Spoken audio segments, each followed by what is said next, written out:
Players weekend continues here at the Big A. The Angels, of course, dropped the opener of this three-game set to the Houston Astros last night. And here at the Big A, it is Game 2 tonight as the Angels look to even up the series.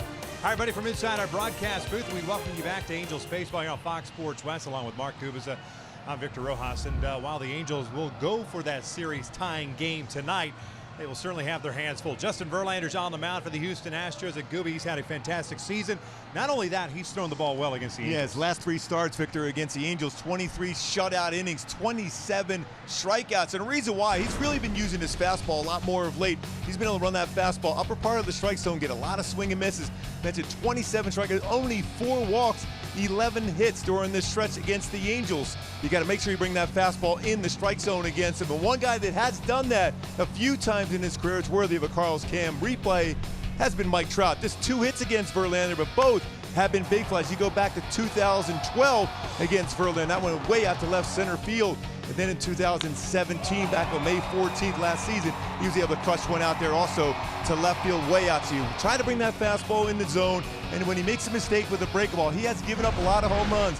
26 of them on the season. Jaime Barria will be on the mound for the Angels, trying to even up this series, and Shohei Otani with Verlander on the mound.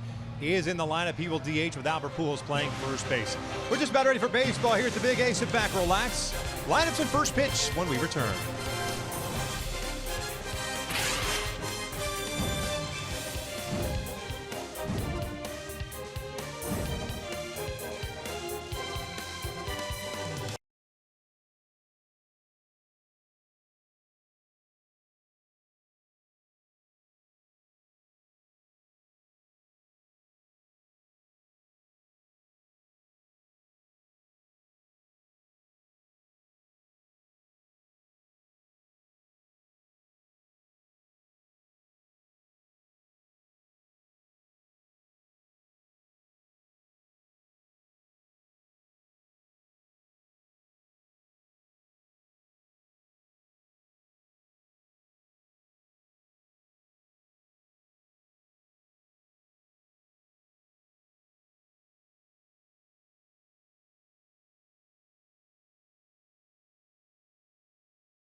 Cherokee. Embrace every new opportunity with a redesigned exterior and 31 Highway MPG. Test drive one today. By Mercury Insurance, we're on a mission to save you money. Log on to mercuryinsurance.com to get a fast free quote and see how much you can save. And by your SoCal Mazda dealers. A little bit warmer night tonight at the Big A. We'll see if the baseball travels. The Angels will have to figure out Justin Verlander in order for that to happen. He has had a fantastic season. And Jaime Barria has thrown the ball better of late, so we'll see if he is able to kind of cool down this Astros lineup. We mentioned last night Houston has swung the bats well all season long against left-handed pitching, and they certainly proved that out with the game last night, especially against Andrew Heaney, who had just his second poor start at home this year. They've struggled, I guess you could say that in quotation marks, struggled against right-handed pitching. I guess when you're talking comparatively speaking to what they've done against left-handers. Yeah, I think the big thing, if you're a right-handed pitcher going against this lineup for the Astros, if you can establish your fastball in, that means sometimes even off the plate by about a baseball or so, and then use your breakable or even change up against it. We'll see that from Berea tonight. Should be effective against them. Halos and the Astros still wearing the players' weekend uniform, spikes, as well as bats, socks, everything going on here. Same beauties that they had on last night. Halos with the loss now at 63-66 on the season, so they're 3 games under 500, while the Astros remain a game and a half better than everyone else in the American League West with a 78-50 record. Let's take a look at the City National Bank starting lineup for A.J. Hinch and the Astros. Game number 129 of the season. It's exactly the same lineup that A.J. Hinch ran out last night. I guess that's kind of a novel idea. You have a good lineup, they win a game, why not just run it back out there? Bregman, Altuve, Correa in the top third, White, Gonzalez, Gurriel in the middle third. It's Reddick, Maldonado, and Kemp rounding out that starting 9. Berea making his 20th start of the season, 8-7 on the year with a 3.41 ERA. Yeah, he's had an outstanding rookie campaign, 8-game winner, solid ERA 3.41. My go-tos for Berea to be successful against this Astro lineup here tonight is really, for me, rely on the changeup. It's a very good pitch, very effective, especially against lefties and right-handed batters. Down in the strike zone works very well, but work ahead of the count. You'll get swing and misses on the changeup, on the fastball, and on a slider when he works ahead consistently throughout this game against the Astros. Take a look at the Angels defense, brought to you by Tough Turtle Turf.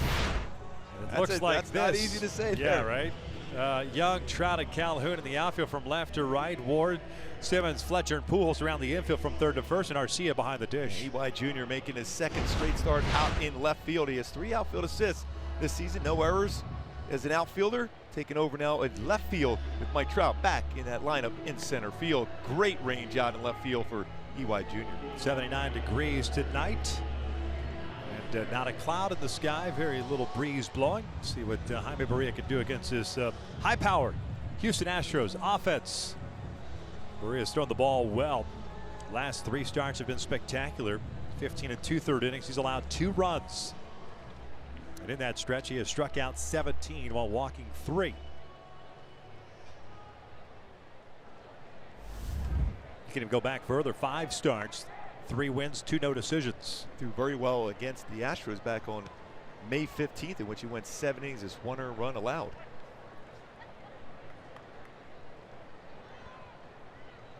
First one tonight. It is lifted out toward left center field, hit well. Eric Young Jr. racing back toward the warning track of the wall. It goes off his glove. EY up with it, fires it back in, and Bregman on the very first pitch doubles to start off this ball game. And we saw that quite a bit last night also. That first pitch was brought to you by Toyota Place. You were right. Last night against Andrew Heaney, a lot of guys jumping on that first pitch if it was in the zone. And EY Jr. made a great effort, jumps up and just off his glove in front of the wall. He had to go a long, long way into left center field. Almost made a spectacular catch. Bregman picks up another extra base hit, 39 doubles on the season.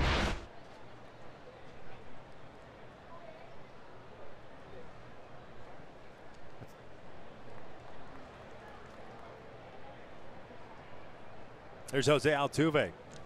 44 straight games on the road reaching base for Bregman. That's pretty solid. That leads baseball in that category. Altuve last night 2 for 5 with a double and a home run.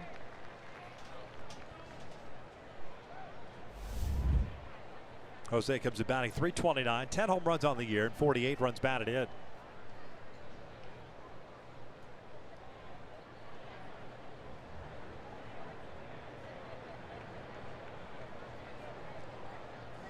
Fastball in for a strike, 0-2. See Altuve backing out, a little angry at himself that he guessed wrong. Especially a pitch like that, because he's very team oriented. He was going to hit that ball to the right side of the infield. That was a pitch to do that. See if you get him to chase now something well out of the strike zone. Not necessarily above the letters, but see if you can try to bounce it.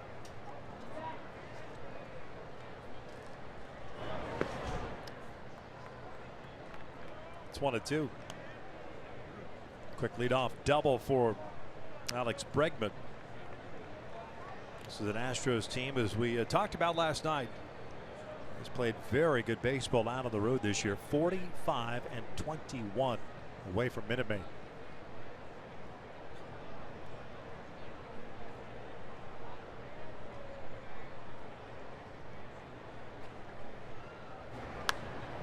Good off-speed pitch, fouled it off.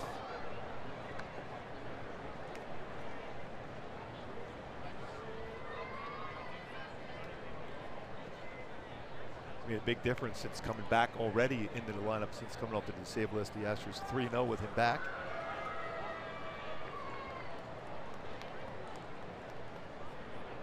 .58 strikeouts and 420 at-bats this season.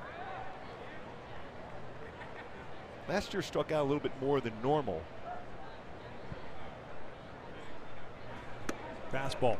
Speaking of, that was a good pitch. Yeah, just missed in. 2-2. Talk about paint fastball inside. Looked like it got that inside corner, and it did.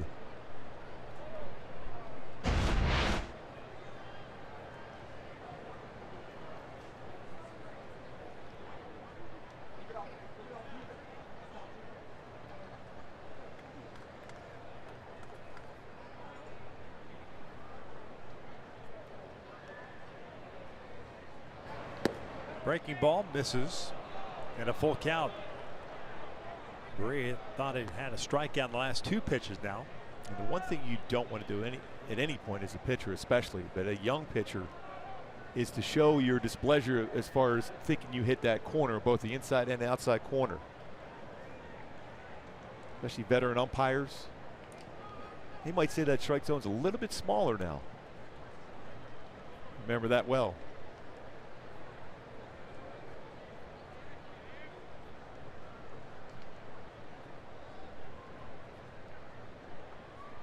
Pull to the left side. It's a base hit. Bregman's going to be waved around. EY's throw should be cut off, and it is 1-0 Houston. Back-to-back hits to start this one. Well, instead of a potential strikeout, it ends up being an RBI single. Altuve picks up his 49th run batted in. Not unusual to see Altuve do damage against the Angels. Brought his hands in, gets that ground ball between short and third. .346 career hitter. You can see he's now a 50th RBI with that RBI single.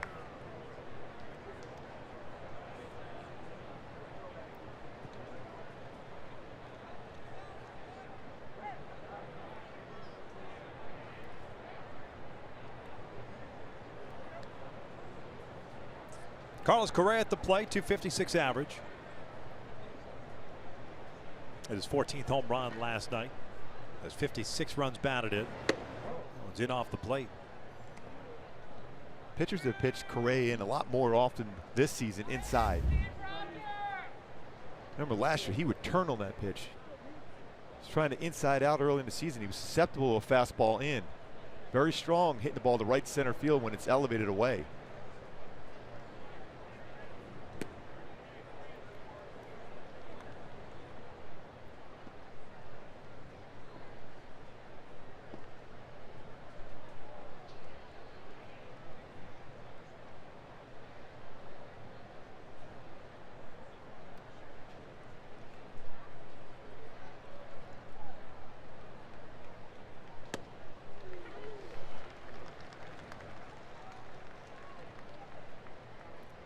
Two balls, one strike. Correa last night, 2 hits, 2 for 4.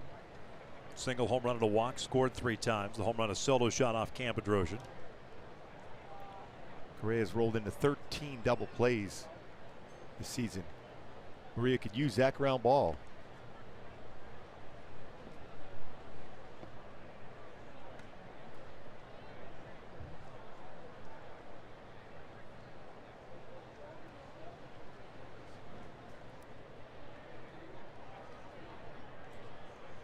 Three balls, one strike. Double single for Jaime Barria allowing to start this game.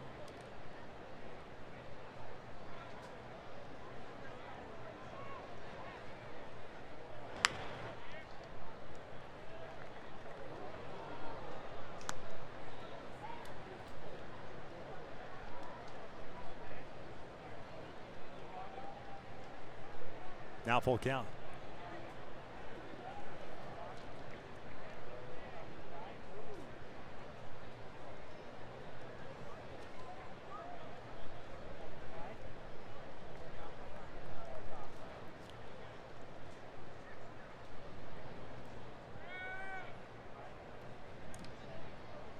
Quick throw to first. Pujols not even on the bag.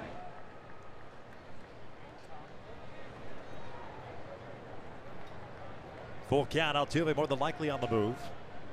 Quite a few hits combined between those two at first base, Pujols and Altuve.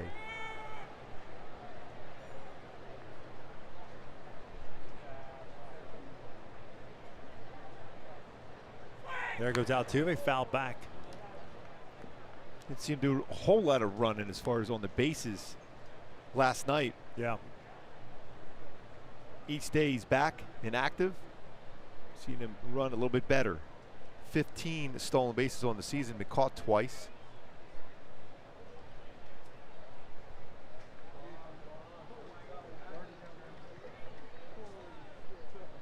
George Springer, big part of this success they had last season and this season with his power, especially that leadoff spot. Soon be back in there. Over towards short. Simmons thought about going to second real quick, but instead just takes the out at first. One out. Altuve advances to scoring position. And how big was that getting to a 3-2 count? Because normally that would be an easy 6-4-3 double play. Instead, it's just a ground out and Altuve in scoring position. So the first out of the game's recorded. Tyler White coming up.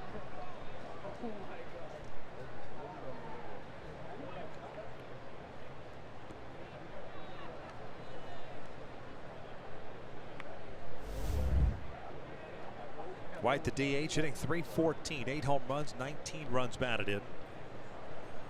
36th game. 2 for 4 last night with a single and a 2 RBI double.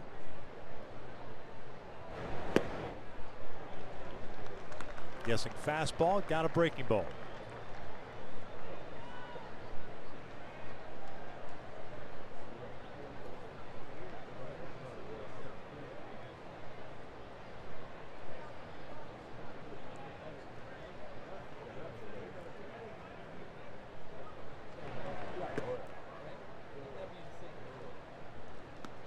One ball, one strike. A little different approach for Jaime Barria tonight. Seems a little bit more tentative, and I guess that'll happen when you get rushed on a first pitch fastball. Yeah. For a double. That was Bregman. And when you look at lowest percentages of first pitch strikes for the most part this season, Barria's been in that tops as far as categories. So you get a first pitch swing, and all of a sudden you're going back to trying to be perfect on a corner instead of utilizing that aggressive swing by your opponent to get them out in front and get some quick outs. I was going to say, putting yourself in hitters' counts, not going to bode well for you over the long haul against this team. We've said it plenty of times. Anytime you're playing an opponent that's aggressive on the first pitch, you should love that as a pitcher, because then you get some quicker outs. Just make sure that pitch is a little bit towards the corners, not right down the heart of the plate. 3-1 now.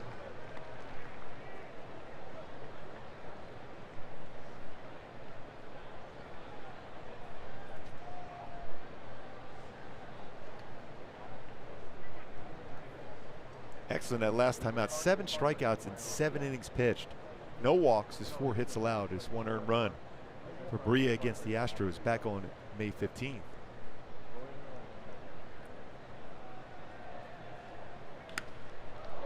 Full count. Marwin Gonzalez, the man on deck. It's 3 full counts. Here we are in the first inning for Jaime Barria, and the Angels and Mike Scioscia and Charles Nagas are going to try to keep him under control as far as innings and pitches as he gets further and further into the season. So you want to give yourself the best chance of picking up a W. That means get into that 6th inning. It's going to be difficult, the amount of pitches thrown here in the first. Here's a payoff.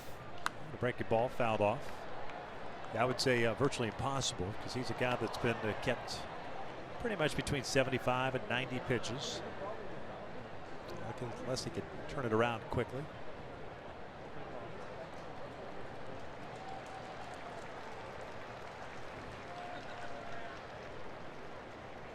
One nothing Astros, double by Bregman, single by Altuve. Altuve over at second base on the ground out by Correa.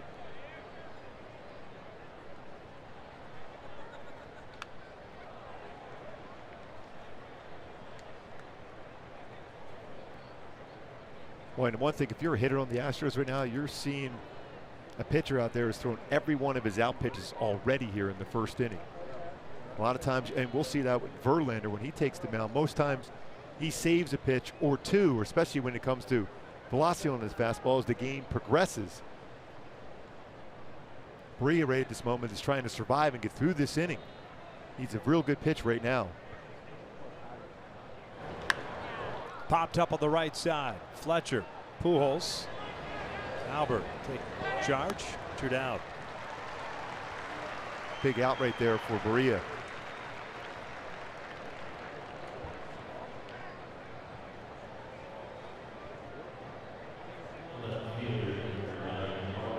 So 2 outs. Here comes Marwin Gonzalez. Ended up going 2 for 5 last night with a grand slam and a double. Let's go down as a first visit now. It's amazing how quickly the players adjusted to that. Remember, we talked about that a lot in spring training in the beginning part of the season, how many visits, and would it be an issue? That went away quickly as far as a conversation. Well, that and the fact that there's no penalty for exceeding the amount of visits. I haven't seen any team go beyond that yet. We've gotten to a point a couple times this year we ran out of visits early on this year. Was that in for a strike? Gonzalez snaps out of the batter's box. 0-1 count. But it has limited the amount of times, the wasted amount of times going to the mound.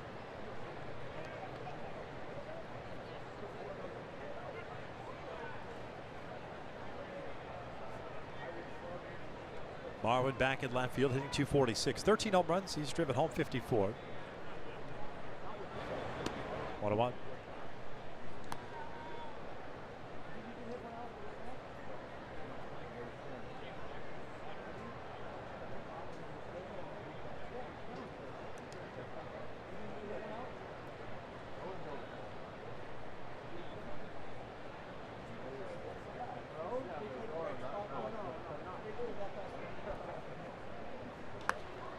Lifted foul on the third base side, headed out of play.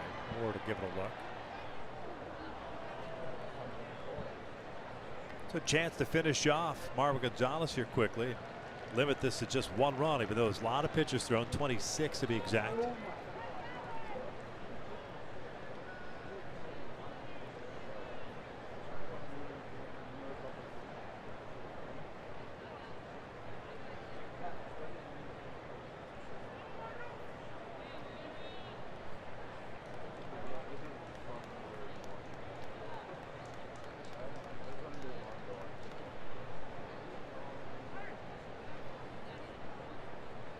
Time has faced, or fared, I should say, much better against left-handed batters this year than righties. .218.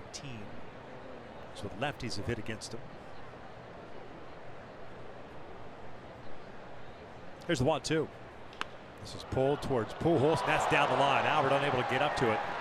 Altuve will score. Gonzalez on his way to second. The throw from Cole, a good one, but not in time. 2-0 Astros. That play at second base much closer than I thought it was going to be. Yeah, Cole got a lot on that throw. Gonzalez continues his hot streak. Grand slam last night, gets his pitch inside and hooks it right down the line.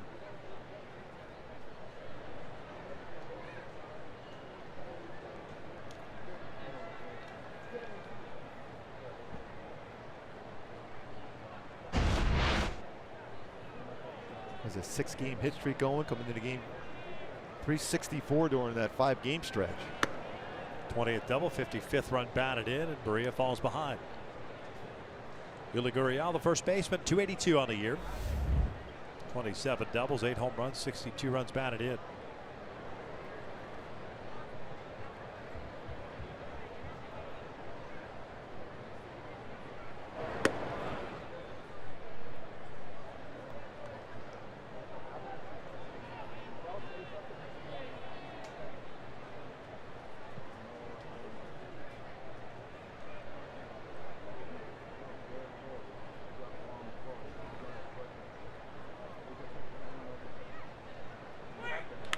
Pulled down the left field line, fair ball. Gonzalez will score. Gurriel over to second base. Back-to-back doubles, 3-0 Houston. 3 doubles in this inning for the Astros.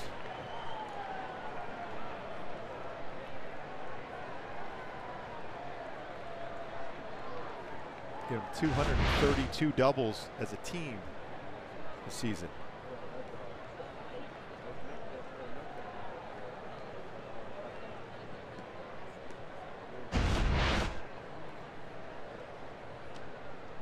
Well, as we were stating, if you continue to fall behind these guys, you're going to pay the price. And Maria certainly has done that. Did have a chance to finish off Gonzalez with a 1-2 count, but unable to do so.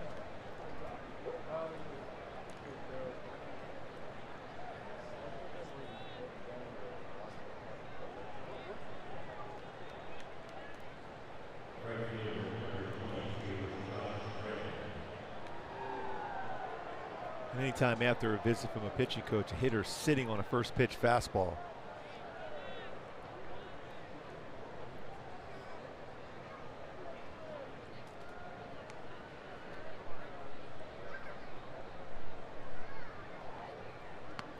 Reddick will look at a strike. Astros right fielder hitting 242. He's the 7th man to come to the plate here the first.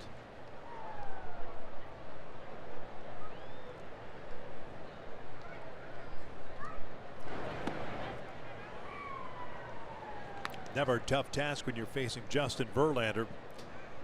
Angels just making it that much more difficult on themselves. Spotting him 3 runs. At least 3 runs. In the first. He's yet to come out. 1-1 pitch. 2-1. So tough time with his changeup so far.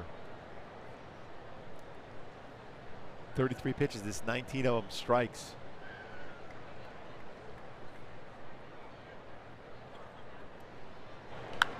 Reddick helps him out there. Nice play.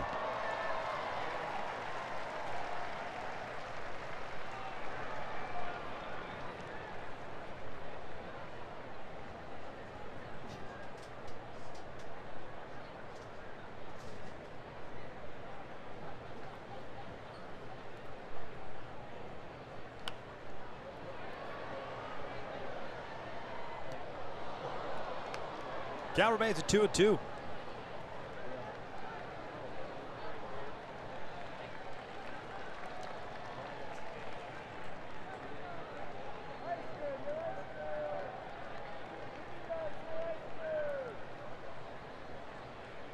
This will be the 36th pitch of the first, and it'll be a strikeout of Josh Reddick. 3 runs in for Houston. They lead at 3-0 as we head to the bottom of the first.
Lineup of game number 130 of the season. Mentioned 3 games under 500 at 63 and 66. And Calhoun will lead things off, and he'll play right field. Fletcher at second. Trout's in center field. Otani at DH. He's the cleanup hitter. Pujols at first. Simmons the shortstop. Garcia behind the plate. Ward is at third base. And Eric Young Jr. batting ninth, playing left field. It is Justin Verlander on the mound. This will be his 28th start. 12-8 with a 2.65 earned run average. Yeah, he's thrown the ball exceptionally well again this season. My go-tos to be successful against him here this evening is you got to look fastball early on. He's thrown a lot more fastballs this season, and you have to be ready to try to bring a lower part of the strike zone.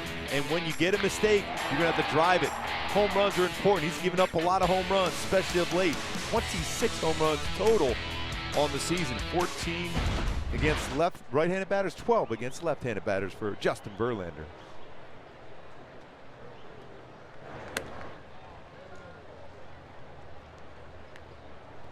One ball, no strikes on Cole. 224 average, 17 home runs and 50 runs batted in. 1 for 4 game last night as the Angels had a total of 7 hits.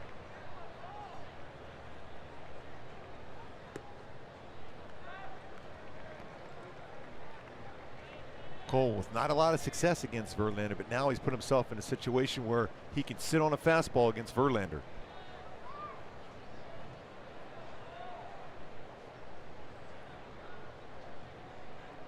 Two out. Boy, Bregman is playing way in. Yep. Left side of the infield. You see how close he is right here. He's way in on that infield grass as if he's anticipating Cole bunting down that way, or he feels it's a better opportunity to cut down that angle if the ball's hit to that side of the field. He'll move back toward the shortstop position now with a 2-ball 2-strike count. Verlander was stellar in the first half. Pre-All-Star game, 9-5 with a 2.29 ERA, 21 starts. 6 starts since the All-Star break, 3-3, a very pedestrian 4.22 earned run average. He's allowed a total of 26 home runs, 10 in those last 6 starts.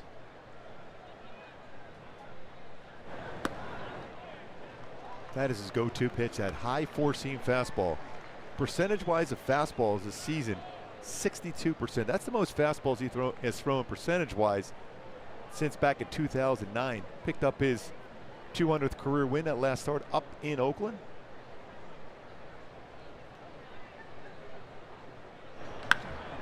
Cole lifting one out toward left center field. Camp moves over.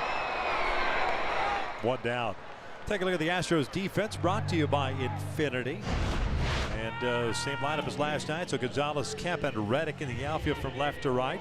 Bregman, Correa, Altuve, Gurriel from third to first. Maldonado behind the plate. And Correa's defense continues to improve, especially on that fielding percentage-wise. Now up to 986 this season after tying a career high 978. This 4 hours, 33 double plays turned for Correa at second base. At shortstop, I should say. Was playing second base with Cole at the plate.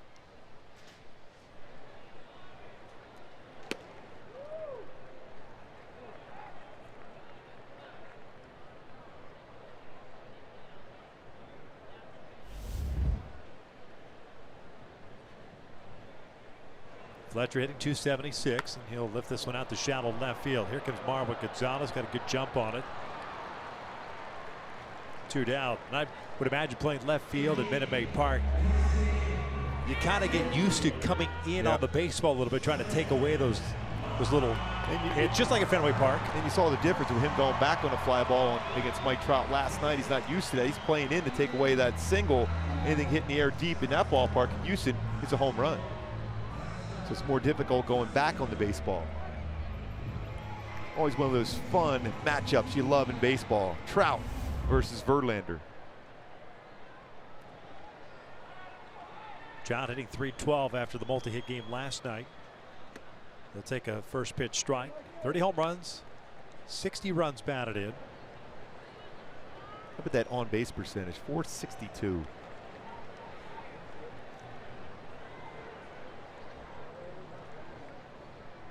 That still leads as this one's lifted on the right side. Gurriel drifting into foul territory. Halos down in order the old shutdown inning. We'll head to the second with Houston on top.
The final time this year as far as in-game broadcast. He's down by the dugout, I believe, right? Jose, you're in the camera well again? Yes, I need sunglasses here with these fluorescent jerseys. They here are with the Astros, huh? Somewhat traffic cone-ish, but Yeah, they look good, though. I like them. Yeah, good to be with you guys again. Likewise. Well, perfect for the 80s. You wear your sunglasses at night, Jose. Oh, I see. Oh, I had to be in there. You were taking notes from Patrick O'Neill last night. He was on fire. Hey, by the way, you guys made some good points about Jaime Barria. Barria himself gave me his scouting on today, and it had to do with attack, and it had to do something also with the Maldonado effect. So we see Valdi here at home plate, but Maldonado is one of those guys that Barria will forever be thankful to, and we'll see that report here very soon. We'll be thanking he made a quick out, too. One out. We'll bring up Tony. So here's what Maria Victor is talking about, as he told me yesterday. Things that he wants to really improve on here as the season. Attack that hitter. Be consistent with that breaking ball and that release. You know, the splits on the righties much higher. Elevate fastballs as plan dictates, which Mark, you know very well. And the Maldonado effect, you'll say, is forever. Maldi will be one voice. So remember, especially first inning, one thing that happened, rushing through that delivery. And I think the one thing, too, Jose, he has to work on, when he elevates his fastball, he's got to get to that top part of the strike zone, a little bit more consistent, not way above the strike zone. You're not getting hitters to chase, and then eventually you can go up the ladder a little bit more so.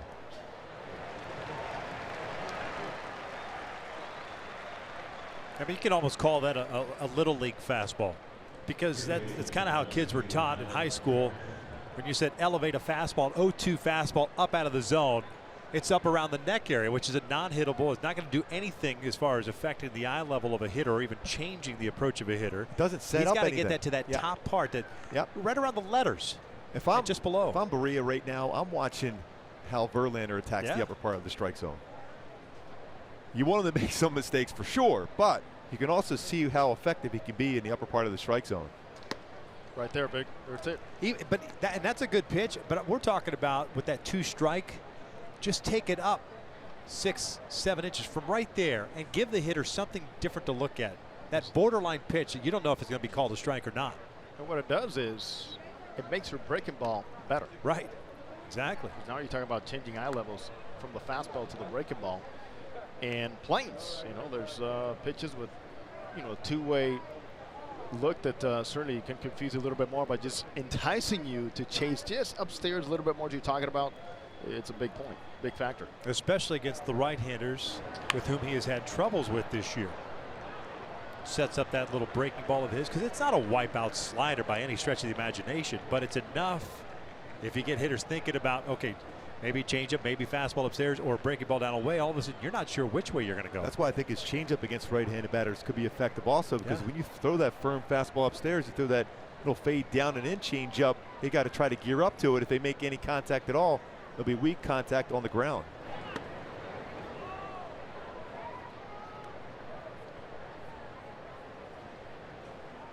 It's been one heck of a learning experience, though, for Berea this year, Jose. I mean, given every opportunity to go out there, for the most part, he was on the shuttle up and down earlier this year, but has settled in and can only take this as valuable experience going into spring training next year. Oh, Victor, think about just how he was projecting in a perfect world, which doesn't happen in baseball, and especially in Angels rotation as of late. He was supposed to arrive around July.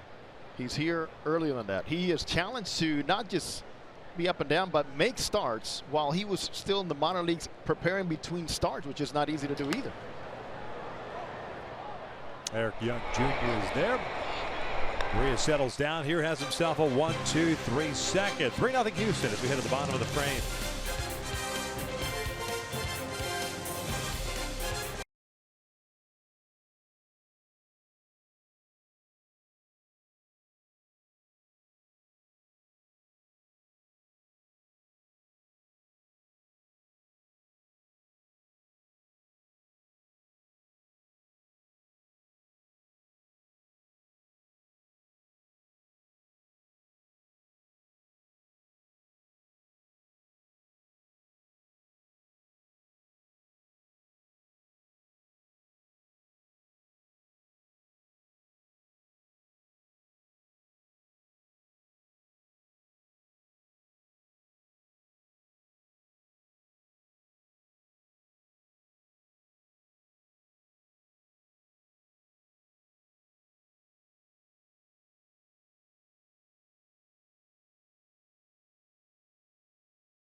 To get your red on, enjoy the Angels baseball experience with a suite rental and get access to all-inclusive packages for you and your guests. Call 888-796-HAIL or go to angels.com/suites for more details. Otani, Pujols, and Simmons for the Angels here in the second. Verlander sat the Angels down in order in the first. First one to Shohei. It's fouled back. Remember the first time they faced each other, Verlander got some good fastballs by him. The second time around, doubled against Verlander, and Justin Verlander was very complimentary to Shohei Otani, the adjustment he made the first time they met to the second time. Good swing there on the very first pitch also for Shohei against him. Lifted foul and out of play.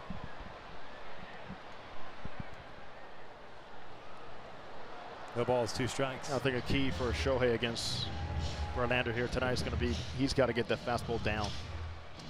It might get called if he takes it, but right on the edges upstairs, but he's got to get him to get the fastball down. Get a better chance to get that barrel out.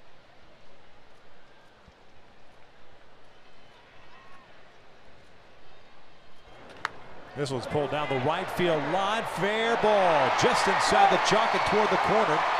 Shohei on his way to second. He'll stop right there as Rennick gets that baseball back in. Got an off-speed pitch and hooked it for his 16th double. Yeah. Victor, are you kidding me?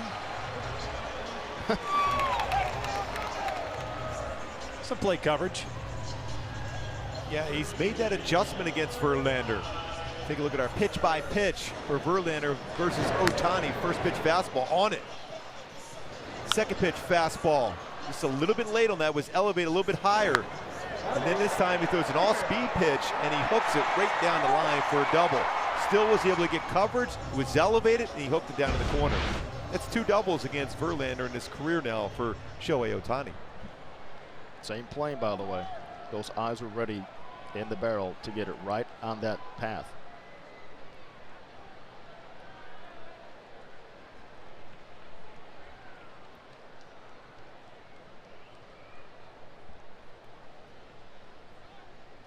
The odd thing about that pitch too for Verlander, that was a changeup. He doesn't throw many changeups like he used to. His percentage-wise of pitches this year, a little over 1% of his pitches are changeups. He tried that against Otani, and he stayed back on it enough on that high changeup and hooked it down the corner for a double.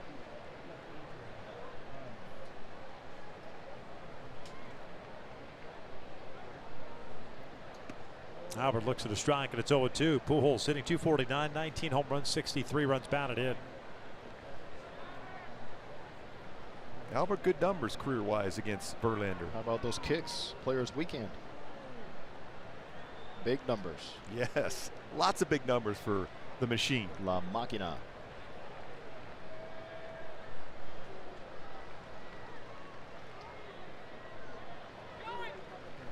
Breaking ball pulled to third. Bregman's got it. Cannot advance to Otani.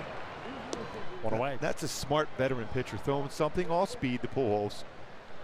That way he's going to be out in front, and he's going to hit the ball to that left side of the infield. More difficult to get Otani advanced on that one on an out. Now if Albert's late a little bit on a fastball, he gets the right side of the infield, and Otani's able to go to third. Instead, he's still at second.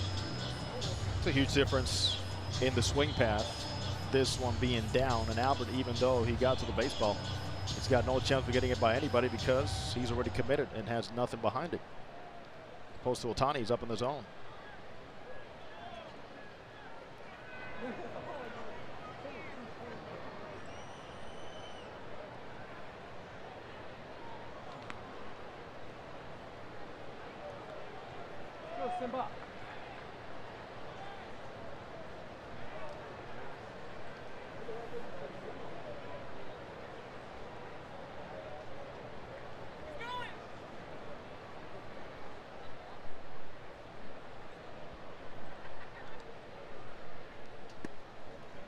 Simba looks at a strike.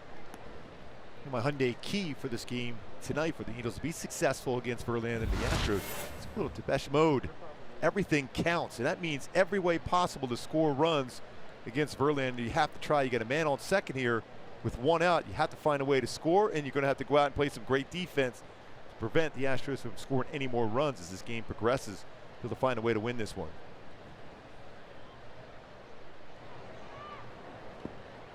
Ball and a strike on Simmons. 1 for 4 last night. Had an RBI single late.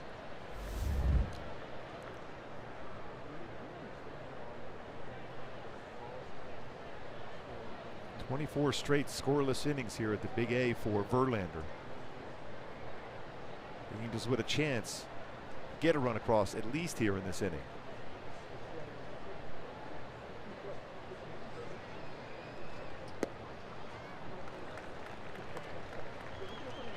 Anderton doing a good job here in tracking those pitches. Keep in mind his average starts at 295 here tonight, and one thing Anderton's trying to do, as he told me a couple of days ago and even during the road trip, he feels like he's been jumping at the baseball way too much. And not the easiest thing to not think about when somebody's throwing as firm as Verlander is. To just go out there and trust, stay back. Jose, do you find at times Anderton's he's so critical of himself and his swing? He's always working on that. He's in there, the cages, batting practice, everything. He's so in tune with his swing and his timing. Oh, he's been told at times, just back off a little bit. There's nothing wrong with that. But he's reached levels offensively that many people did not think he would ever reach with his bat. By working.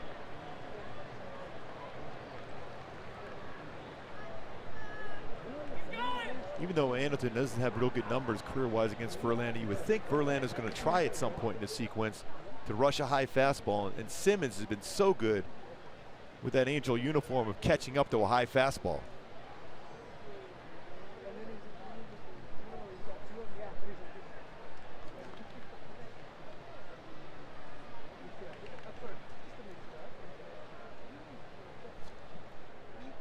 Two.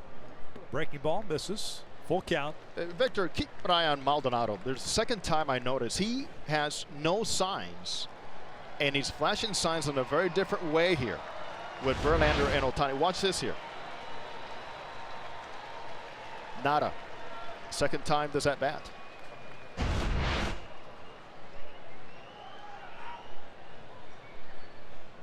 So keep your eye on the glove. Perhaps that is the sign being given. Otani takes off to throw down to third. A good one. He's gunned down as Simmons draws the walk. Look at Maldonado smiling. Throw out Jorge, his buddy. 2 down. Going up a little over 45% this season. Quick transfer, perfect throw right to third base.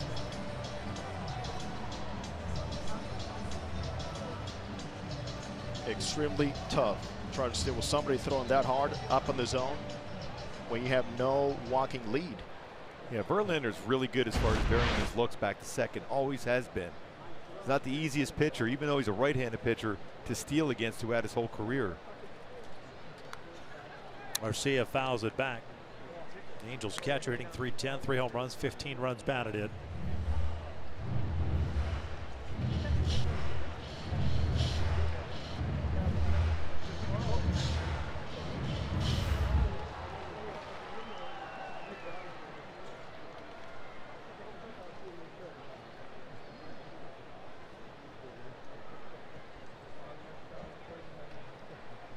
Watch out.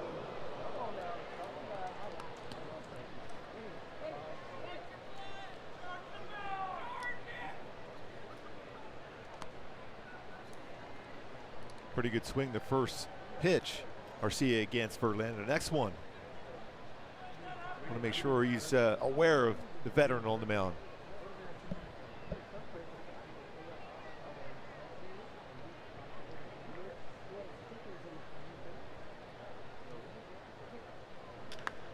Garcia hooks one out to right field. Raddick moving over. Underneath it, we head to the third with the Astros on top.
Altuve going to be leading off this inning, and what he did last night, very impressive. As we take a look, we make it easy.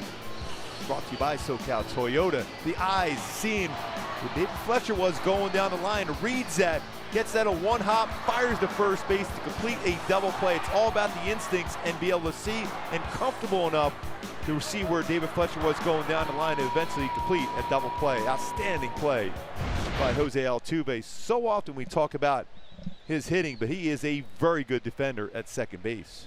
Smart. You can't even practice that. And this is pretty much instinctively reacting to what the situation called. And his eyes were on the main target.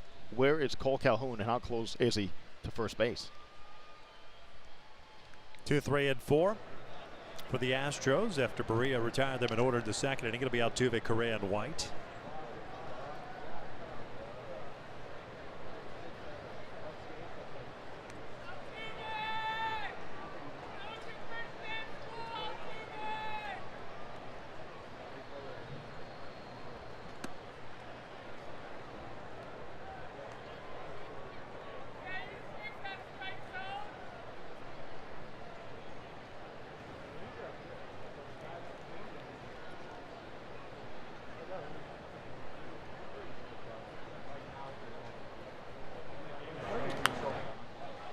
Foul back. Garcia giving it a look. This one's going to be.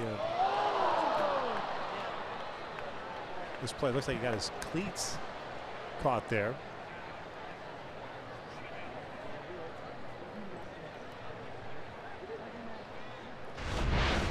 As he's running back towards that netting and runs into it. And it kind of bounced and took that eyes off it after he hits into that netting.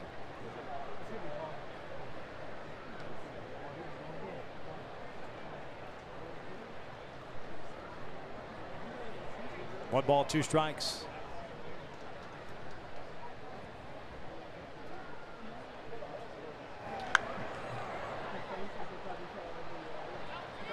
Pujols over near the railing, as is Fletcher. This one's out of play.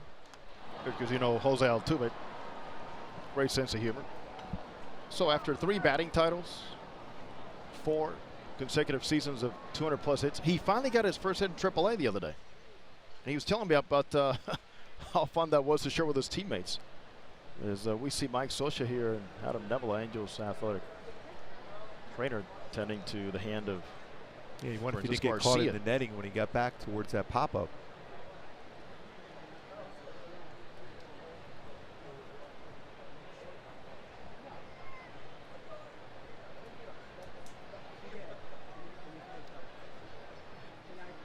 You go into the netting that fast as he was rushing. Could be a quick burn. You got the that middle cable right there.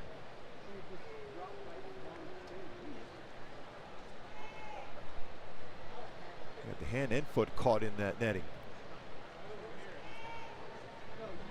It's like a spider web. Man, that's the throwing hand also. The Astros with 62 stolen bases on the season.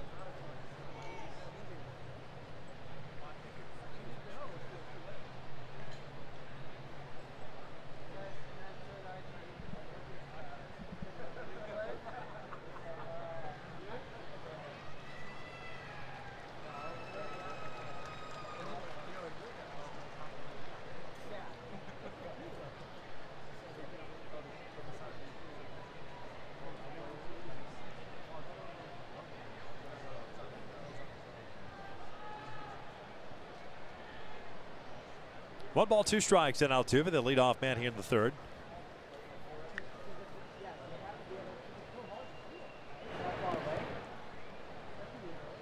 Doesn't it have the look of a aluminum bat? Yeah, all of these things are pretty. Look at that. They're pretty cool. Nice design.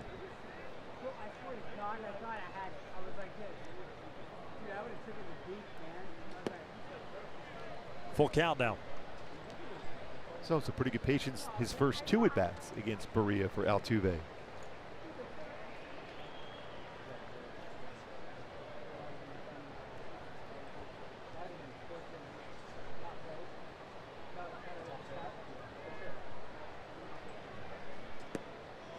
And a walk to start the 3rd. First free pass issued by Berea. Not quite that sharp break you want on a slider to get a hit or to chase a little bit out of the strike zone.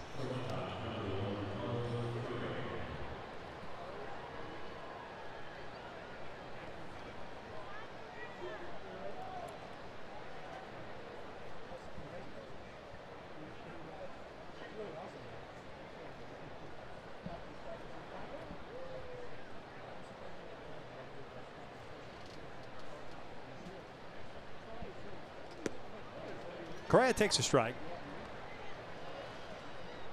And Altuve, because of that right knee soreness, has not been running as much this season, but this would have been an ideal situation against a young pitcher who's scuffling a bit to get him in motion, with Correa doing a good job as he does staying on top of the baseball and driving it the other way.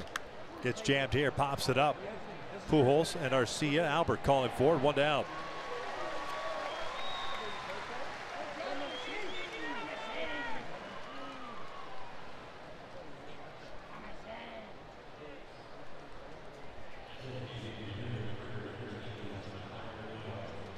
Yeah, the other point here about running is, Mark, you talked about is, wouldn't you want to test Arcia's hand at some point? Yeah, that's for what sure. I just was talking about that. When you have a trainer and the manager looking at the hand you're throwing in, you're facing a club that runs a lot.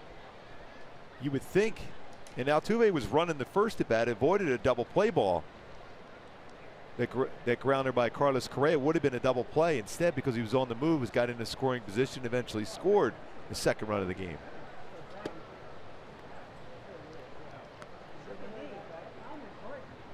Let's take a look at StatCast AI, powered by AWS, where the defense is set up against White at the plate, where he's hit a majority of the baseballs either middle or the left side of the infield. It was 21%. Hit the ball the other way. Play more of a straight up defense. You don't see that too often in Major League Baseball anymore.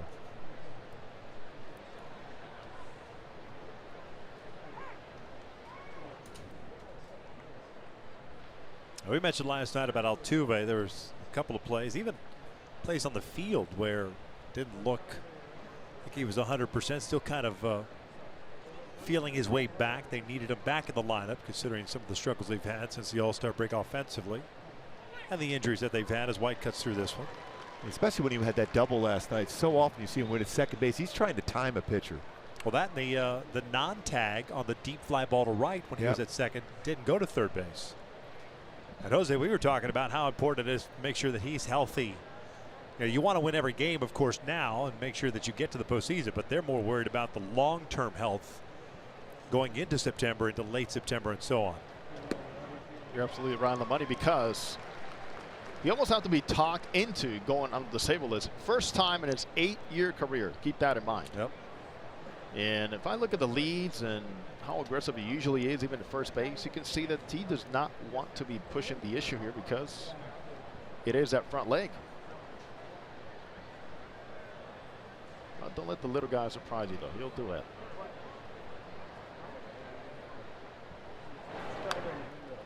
That's a pretty good hack. A high pitch. White has good power. 8 home runs, 15 total extra base hits.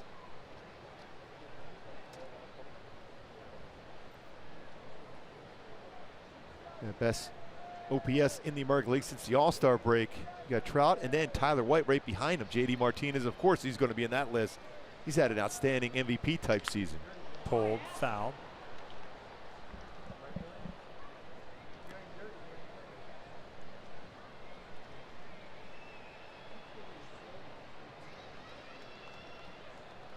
White was hitting .333 with 14 home runs and 53 runs batted in at AAA this year. Been on a tear since late July.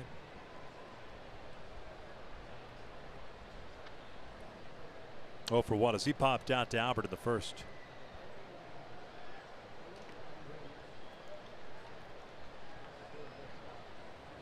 Three runs for Houston, all in the first inning.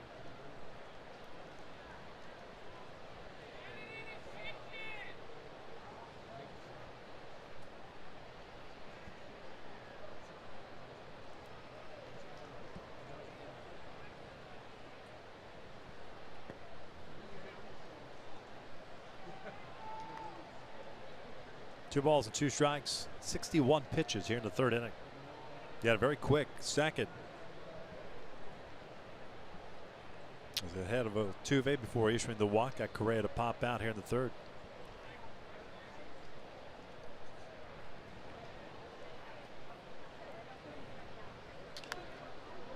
It's popped up.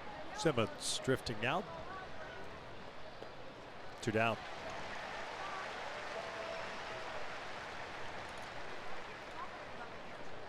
It's 4 pop-ups around the infield. Fletcher, Pujols twice. Now White over to Simmons. A lot of fly ball outs combined between Verlander and Berea. Something normal as far as fly ball outs for Verlander. Berea's a guy that can get a lot of ground balls, especially on his changeup or slider. Gonzalez has really been crushing the baseball his last 16 games. See that batting average of runs driven in and runs scored. RBI double down the right field line his first time up. And one of the questions that popped out with Gonzalez earlier this season during his struggles was, and Victor, you brought this up, perhaps he was thinking about that contract and being a free agent and all these things that go along with a guy that finds themselves in a very good position to cash in, and he admitted it. Weighed in on him just a bit. Now he's relaxing, just playing the game. Very valuable. And that's and going back to the previous conversation about the high fastball for Berea. That's the one we're talking about right there. Just above the strike zone, and he gets the call. And it's 1-1. I think that could be a devastating pitch for him. I mean, when you're living at 90-91, you're looking for every edge that you can come up with at the major league level. Yeah, when he's comfortable with his fastball, he can paint corners, but it's the ability to go up in the upper part of the strike zone and eventually go about a half a baseball above the strike zone to get pop-ups and swing and misses.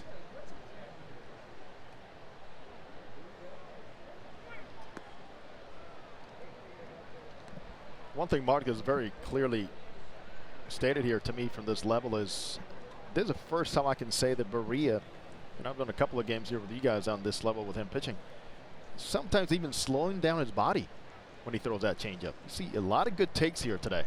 Yeah, the Astros. They'll notice that. And that is always the key. Everything has to be the same with all your pitches. And you'll see that on occasion, especially for a young pitcher on a changeup. Because you want to make sure, okay, and your mind is, I want to make sure this pitch is a lot slower than my fastball. And to do that, I have to slow my arm down. Well, it's really the grip of the pitch that determines the difference in the velocity between a fastball and a changeup. Yeah, last 2 deliveries, very different. Speed to the plate, changeup and fastball. Even at times you can see that with Tyler Skaggs. Every once in a while he'll slow down his curveball. But when he throws his normal curveball, unhittable. Second walk of the inning. Here comes Nagy's second visit of the game. Jose, the best I've ever seen as far as everything exactly the same. Well, 2, Pedro Martinez and Eric Gagne, as far as all 3 pitches, exact same arm spot and different speeds on all of them. And both of them learned it at the big league level. They were forced to learn it. They both had outstanding fastballs when he first came up. But that was the separator, what made their careers what they were. Talking to Pedro just a couple of weeks ago, he says, if I had not learned the changeup, I would have been a good pitcher, but not a Hall of Fame pitcher. Yeah, that was some great conversations we had with him out there in Cooperstown. Oh, Petey. The Angels scramble the bullpen with 2 on, 2 outs. Ball 1 on Yuli Gurriel, doing an RBI double in the first. Jose Alvarez first man up. See it again, Victor. He really is slowing everything down when he's throwing a breaking ball.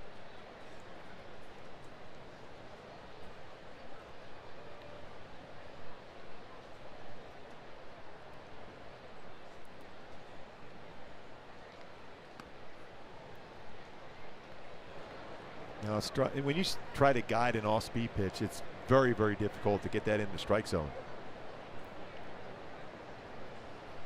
I think to believe, even as a young pitcher, with your defense you have and the covers they have in the field, just go after the hitters. As good as this club is you're facing, your defense will pick you up. The defense can't pick you up if you're not throwing strikes, though. This might be his last batter. Reddick on deck. Alvarez ready to go, and he's fallen behind here. 3 balls, no strikes. With Verlander on the mound, Mike Scioscia's not going to be able to give him that chance to find the release point.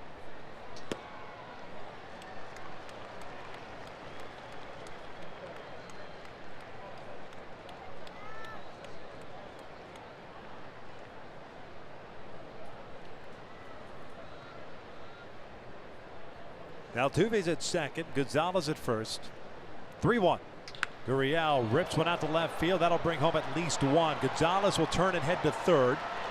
And he's going to be waved around by Gary Pettis. Andrelton Simmons has a play at the plate. Dug out by Arcia.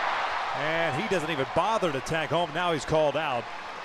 And very aggressive send by Gary Pettis. The Astros get a run here in the third. They lead at 4-0 as we head to the bottom of the inning. Yeah, that was a perfect relay. When Andrelton Simmons has any time at all to make a throw to the plate, these are going to be the results. Out by a lot. Angels down, though, 4-0.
Jack in the Box. Try something different like Jack's Teriyaki Bowls. Only at Jack in the Box for a limited time.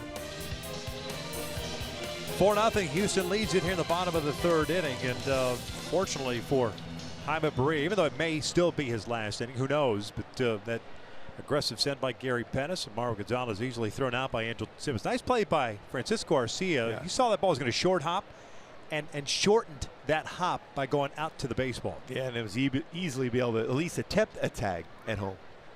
Gonzalez decided just to keep running towards the dugout and go grab a glove and get back out there to left field. It's a long run. Jose, players love it when they get sent to the next base and get thrown out by a mile, don't they? Absolutely. Look forward to it because you know there's somebody waiting you with the ball and the glove. No chance. Especially with Andrelton Simmons' arm.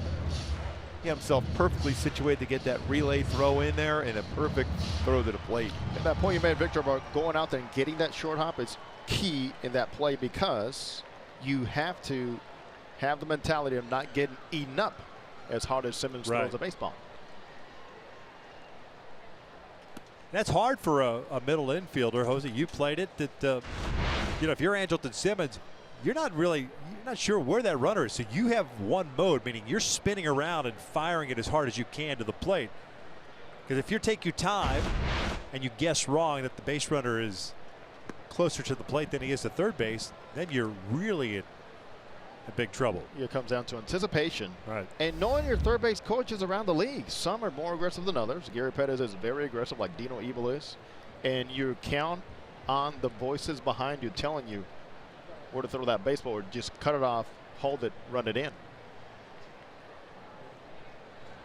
2-2. Ward fouls it off. That was his pitch right there. Verlander's trying to go upstairs against Ward with his fastball.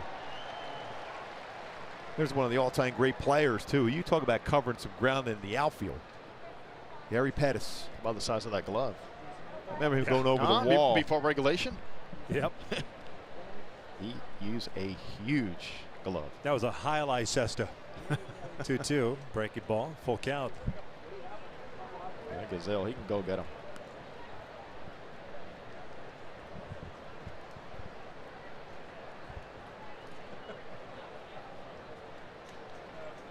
Ward last night 1 for 4. It was a monster one off Dallas Keuchel, a 2-run home run. 430 feet out to left center. Second major league home run, first here at home. 3-2, and he works the walk against Verlander to lead off this third inning. Second free pass issued by the Astros starter. No strikeouts so far in this game for Verlander.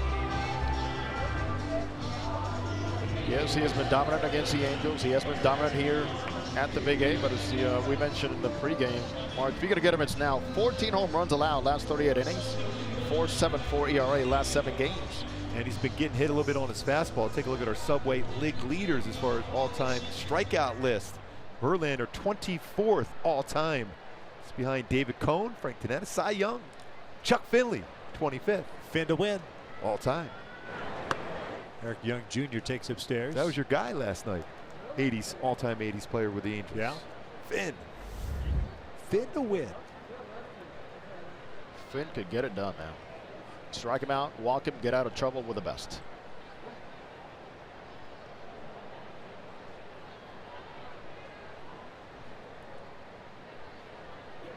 Hey, can we start a campaign to get Frank Tanana in the Angels Hall of Fame? Yes. About time, right? I'm in. Angels first round pick. Absolutely. 102 and 78 with the Halos and a 3.08 earned run average. Lefty belongs out there. I remember talking to Hal McCray and George Brad. It was like they had to deal with Nolan Ryan and Frank Tanana. Like, oh, we just looked ahead and go, please have them not in the series. Because remember, I mean, towards the end, it was the Tigers did that slow breaking ball, but he was firm with his fastball. Mid-upper 90s. He did it well. One of those guys that understood clearly what it was going to take to stay in the big leagues. Would you liken him in his early days perhaps to Langston? Yeah, because he ran that fastball upstairs and right. had that big curveball the same plane. See, Langston was really firm with his fastball, especially when I remember going against him even in Double-A when he was in the Southern League with Chattanooga with the Seattle Mariners. Upper 90s consistently. Great curveball. There's Langley. He's got great hair, by the way. Langley always had that knee buckler, man. You talk about fastballs up in the zone. When he didn't have a great fastball, he showed it just enough above the letters and bunky with that breaking ball. You know, he threw inside very, very well, too, for lefty. He got inside on right-handed batters. I'm still amazed by the moss he's got. Yeah, I mean, fantastic. That's great. You know, we always talk about Buck Martinez. Wagner's got him beat. He does. 1 out. There's the first strikeout for Verlander.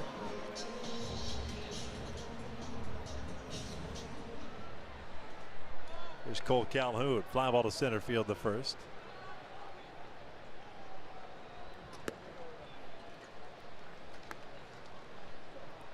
And Mark Langston was looking over at us like, what are you guys talking about? Talking about how good of a pitcher he was. That's exactly right. Yes. Your guitar, your hair, Yes. your hook.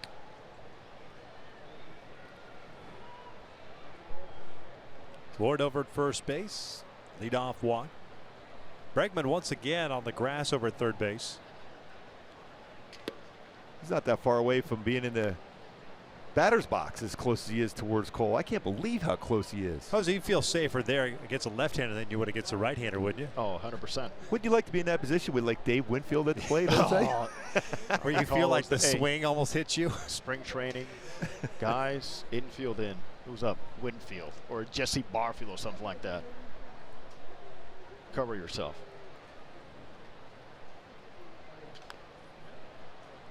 Or Mark. 2 now. Bo Jackson. Yeah. Oh, yeah. Please. Yeah, nobody wanted to be anywhere close, even in the infield dirt when Bo was swinging the bat well. Remember times when we were over in Baseball City and somebody would say, hey, Jose, by the way, you know what? There's that patch of grass that'll never be fresh grass there because it's burned by Bo hitting ground balls right through it. That was one of the strongest human beings I've ever seen.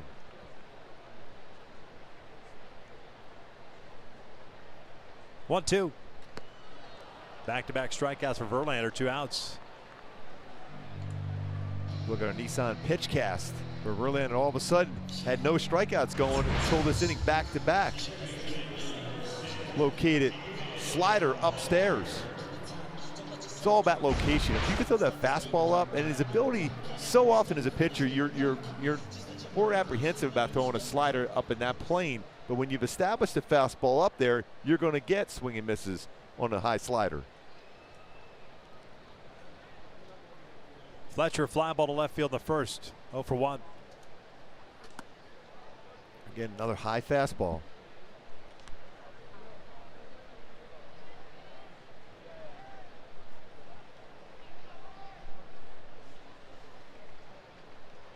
Three in the first, 1 in the third for Houston. 4-0 Stros. And Alvarez continues to loosen, so Barria's night will come to an end after 3. 2-0.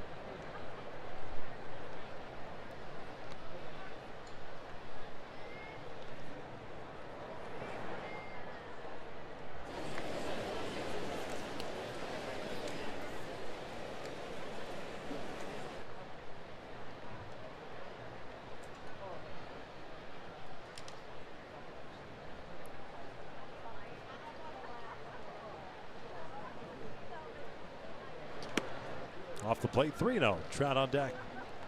Look at Verlander this season, where he ranks baseball second in strikeouts, third in innings pitched, third in home runs allowed. But also the thing that really jumps out for me is third in flyouts. A lot of fly ball outs this season, coming in the game, 191 of them, 4 already in this game. That's why you see the home run total where it's at, because he's going to be living upstairs. It's either a pop-up strikeout, or if it's down just a little bit in the strike zone, it's a home run. Oh, it takes just for you to be a tad late with your bat angle, and even without his best fastball, because of where he is and he lives and elevates, just to get under it. If he gets right and he's pitching upstairs, makes a couple of mistakes, he can get around it and drive it out of the ballpark. 3-1. Full count, back-to-back fastballs. Ward will be on the move now. That's perhaps one of the best fastballs he's thrown all evening at 94. Yeah, he really hasn't kicked it in where we've seen in the past, where he gets that fastball. All of a sudden, feels a little stress from the opponent. He's 95 to 98. Hasn't used that yet. There goes Ward. 3-2, and that's out to right. Reddick is there. 3 complete, and the Angels down 4-0.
And during Players Weekend, we not only get to see some personality and personal flair, but players get a chance to honor and recognize people who have helped inspire them in their lives and careers by writing their name on the right sleeve of their jersey. Now, when I talked to the guys, majority of them actually wrote family on their right sleeve, from HOU Otani to Andrelton Simmons, but Eric Young Jr. honored his family by writing Trey Young on his sleeve to recognize his son who passed away last year, who would have been Eric Young III.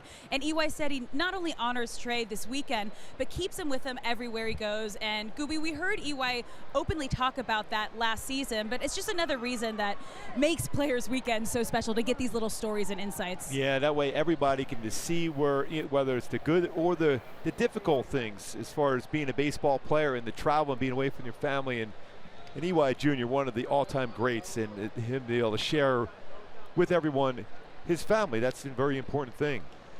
Jose Alvarez takes over here. 65th appearance. Facing the bottom third of the order, and Reddick, Maldonado, and Kemp. Albert will take it himself.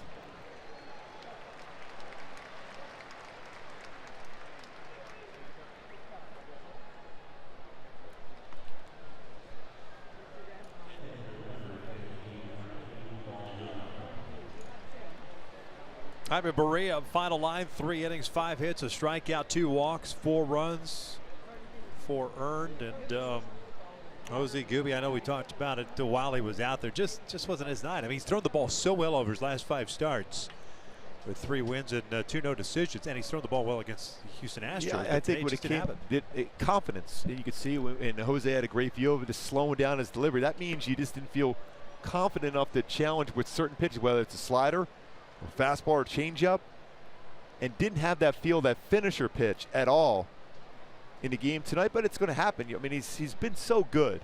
Consider where he was and where the anticipation of where he was going to be at this season. It's really a remarkable season for Barria.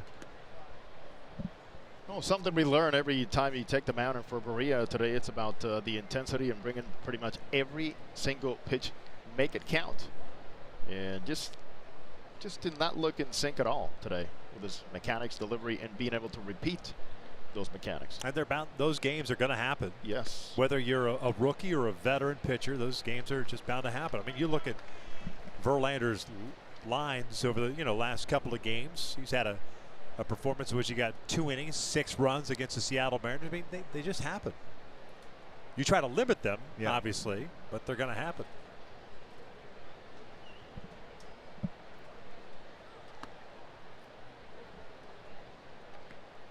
Jim Johnson's getting ready in the bullpen.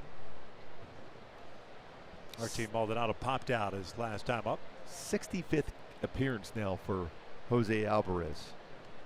And when you talk about one of the most consistent pitchers on this entire staff, you have to go with Jose Alvarez amongst the tops as far as that category. What do you think, Jose, as far as consistency? Even in spring training, we were talking about that a lot. He was throwing the ball great in spring. He's carried it throughout the entire season. Extremely valuable. Takes the ball. Keep in mind, he's pitched early in games, late in games. He's pitched more than 3 outs. He's been a matchup guy, and it's been very effective. Look at the ERA, and consider the little spurts he's had when things have gone well. He's been able to bounce back very quickly. Called strike 3. Down goes Maldonado, 2 outs. And anytime you have a little extra zip on that fastball, he says it's a plus for his changeup and everything else. Yeah, 92, 94 throughout this entire season. Free and easy fastball. He has that good deceptive delivery. He hides the baseball very well, keeps that front shoulder in.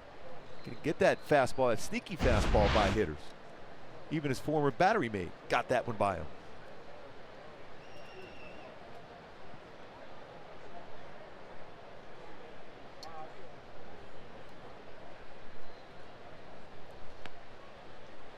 Tony Kemp grounded out the Pujols in the 2nd inning. And one thing, Victor, as you're familiar with winter ball in Venezuela, but for Alvarez, he says a key he learned in winter ball is watch how he brings the hands together with the glove. Something he learned over there in Venezuela in the league, and hiding the ball better. Out to right, not very deep. Cole running over. He'll make the running catch. Good jump on that one. A 1-2-3 4th inning for Jose Alvarez. Halos down 4-0.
A great deal, more than a great deal on all new Hyundai vehicles. See your Hyundai dealer today. By Carl's Jr., the Western Bacon Cheeseburger is calling your name, little buddy. Pick it up. And by your Southern California Cadillac dealers.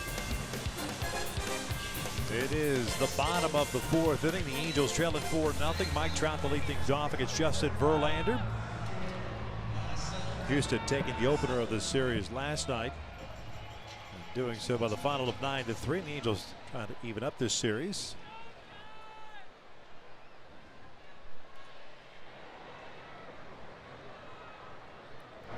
Trout, it's jammed, floats one out to center field, not a full in for base hit. So Mike is on board. Second hit allowed by Verlander. It's the first non-home run hit against Verlander in Trout's career. He got 3 now for 31. Just saw Mike turn around there last night, honoring his brother-in-law with his nickname tonight. After honoring his brother-in-law, he's back to Kid. Or as it's spelled on the back, Kid. Ah, can you say that again? Kid. Very 80s. Nice job. Here's Shohei, and he'll drive one out to left center field. Tony Kemp back at the track, at the wall, gone! Big fly, Otani-san! 4-2 Stros.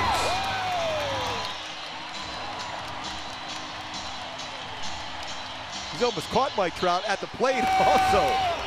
Shohei Otani, 14th home run of the season. A double and now a home run. It's our top tier play. Brought to you by Arco. He went changeup again against Otani. This time he stays back, drives the ball to center field again. We look at the numbers from either center to left center field. Tremendous power the other way for Shohei Otani. Changeup or fastball, get it down, and there it was. Showtime on that swing. Albert shoots one out to right. Reddick comes in.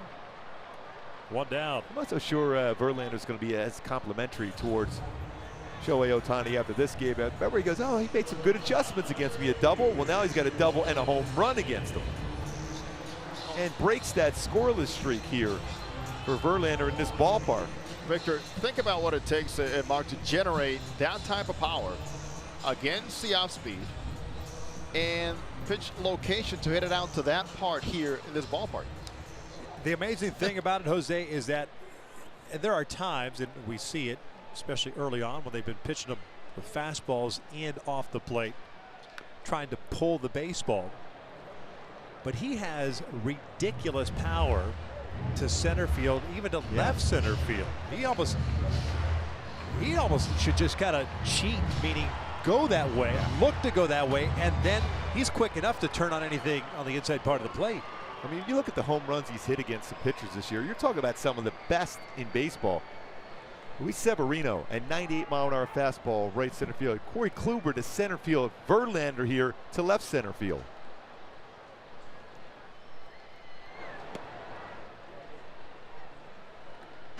Here's a look. Generate against the outspeed. Look at the torque, backside, everything right on that balance transfer to allow him to get some spin, distance, exit velocity, angle, and everything. And you know what? No happy feet. Simmons pops this one up. I got it. Jose, call him off. 2 down. And so also the feet weren't moving. No. And we see that quite a bit. Especially on something off speed. When you look at his numbers this season for Shohei Otani versus the fastball, and he's got 11 of his home runs versus fastball, 290 batting average, 233 versus the pitches that Verlander, especially on his changeup, this 1 home run. So he's generating all himself. He's been consistent in the strike zone, not moving around, and Verlander's reaction was perfect. He's thinking, how did he hit a ball, a changeup, that far? Now, he got a double on a changeup his first at bat, but he was out in front, able to keep the bat back long enough to hook it down the line. That was pure him hitting the ball that far on a changeup.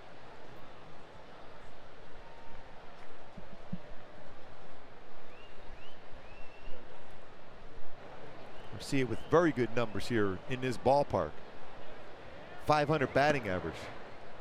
Angels right back in the game now with that swing from Shohei Otani. 11th home run that Verlander's allowed since the All-Star break. This is his 7th start since. Said that home run ball was going to be very important, and is for the Angels to get right back in the game against Verlander. 0-2 count on Arcia. He'll shoot this one past Bregman. Good piece of hitting. Continues those good numbers at home. Jose, he's early. He's aggressive early in the count, but I guess 12 years in the minor leagues will certainly calm you down at the plate when you're in the hole at 0-2 in the big leagues. We've seen a lot of these. You're right, from Francisco Arcia, and not being afraid to just be a tad late. He shortened up on that swing. He'll try to drive the ball out early in the count, but he shortened up on that one, hit that ball hard the other way. Saw him do it in San Diego, saw him do it in Texas. What a great story. How about his wife telling him, you are not going to quit. He was going to quit last winter. She said, you've been playing since you were 3 years old. You are not walking away from this game. You owe it to yourself and to your family to keep the uniform until somebody says you're done, but you're not walking away. Especially as a left-handed catcher, you kidding me? It's like a left-handed pitcher. If you have a pulse, you could find a job unless you're a butcher behind the plate. And again, we go back to how important the family is to you as part of your support system. You have one of 3 Angels with a home run in their home debut. Ward, Otani, Arcia. All here in the game against Verlander tonight. Trying to hold up. 1-2. Taylor got a lead-off walk into third. Really like his approach at the plate. Again, another young player that we see the hardest balls he's hit have all been to the middle of the field. He's got the leg kick. He is on time. He sees the ball well. Adjusting now to the ups and downs. And I mean that literally with the fastballs he's been seeing the last 5 or 6 games. And then the off speed, but certainly he's got a great eye, and he's hit everywhere he's been. Really good as far as middle away. Major League pitching has adjusted to pitching him inside. He's done a good job as far as, especially in the lower part of the strike zone, be able to get the barrel of the bat on the baseball. Takes a called strike 3 on the breaking ball. That'll do it. But the Angels get on the board. Shohei Otani, a 2-run home run, his 14th of the season. 4-2 Astros as we head to the 5th. So impressive on an 87-mile-an-hour changeup to left center field, over 400 feet for Shohei Otani. Showtime here at the Big A.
House enter to win these seats at any Jerome's location. You too could pop your Padres jersey in Jerome's suite. Good view. At the Big A. Yes. 4-2 Stros, top of the 5th inning. Jim Johnson on a relief. This will be his 50th game. 4-3 with a 3.75 ERA, 36 strikeouts, 17 walks, and 50 1/3. He has given up some runs of late, however, so needing a shutdown inning, just like Jose Alvarez gave the Angels in the 4th inning, retiring the side in order. Johnson gets the top of the order, and Bregman, Altuve, and Correa.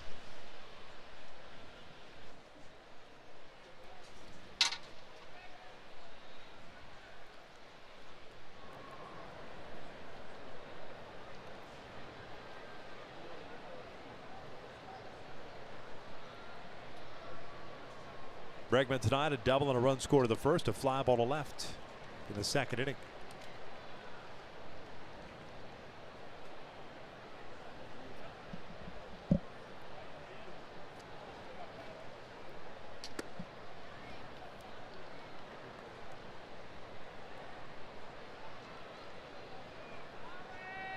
Trying to stay on top of that two-seamer to make sure it's down in the strike zone, even below it.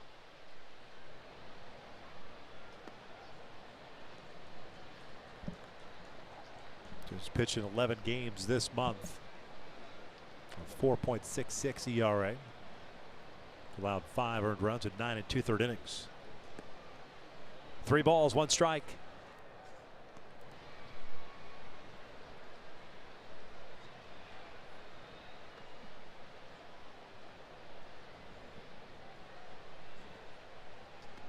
And a leadoff walk to start the 5th. For a shutdown inning here after the Angels got on the board. Now let's take a look at our Kia drive to success. Jose Altuve coming to the plate, what he has meant to this club when he's in that lineup. Without him, this 8-13 batting average, 226 is average, a little over 4 runs per game. Well, when he's in that lineup, look at this, 70-37 batting average, up nearly 40 points. Scoring a little, right at a run more with him in the lineup. On base percentage is a team with Altuve much better. Altuve jumping on the first pitch, picks up his 2nd hit. He's been on board 3 times, and just like that, the Astros have 2 on with nobody out. It's amazing what he does for this club as soon as he's back in the lineup. They feed off his energy too. Not only his amazing ability to be able to hit every pitch thrown to him, but his energy. And leadership. Let's not forget one of the episodes with the Astros this season is Lance McCullers showing somebody up. And who stood up? Jose Altuve. Said, we don't do that here. After Gurriel did not make a play at first base, it was Altuve getting on McCullers.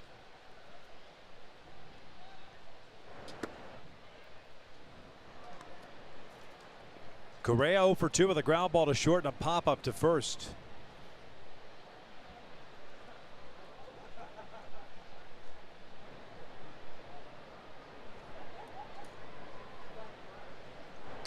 Bouncer toward third, and that is foul.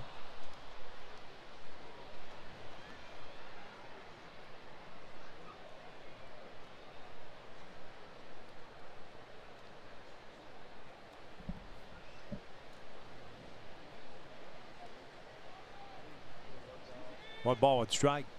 Hit by Altuve, 6th for Houston.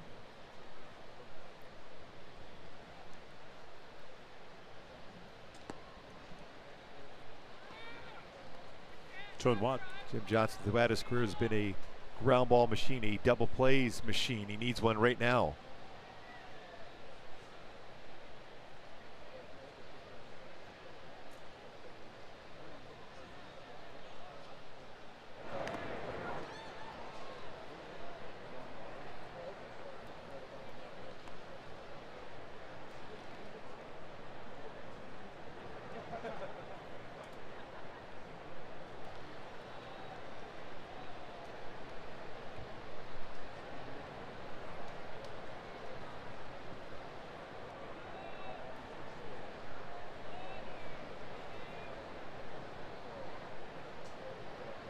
Long look in there to determine if he's going with a fastball, come right back to his curveball. He's only thrown 6 double plays out of 37 opportunities this year. So surprising for him. Conversation. The 3rd visit now. quick conversation. And as a middle infielder, you want to be able to know the conversation about changing the combination and keys to the sign with that man at second base. Astros very good at picking any type of edge like that. You remember that going back to the World Series last year against the Dodgers. 2-2. Bouncer left side. Taylor Ward's got it. Over to Fletcher for one. Relay back to first. Double play. There it was. Got that double play ball.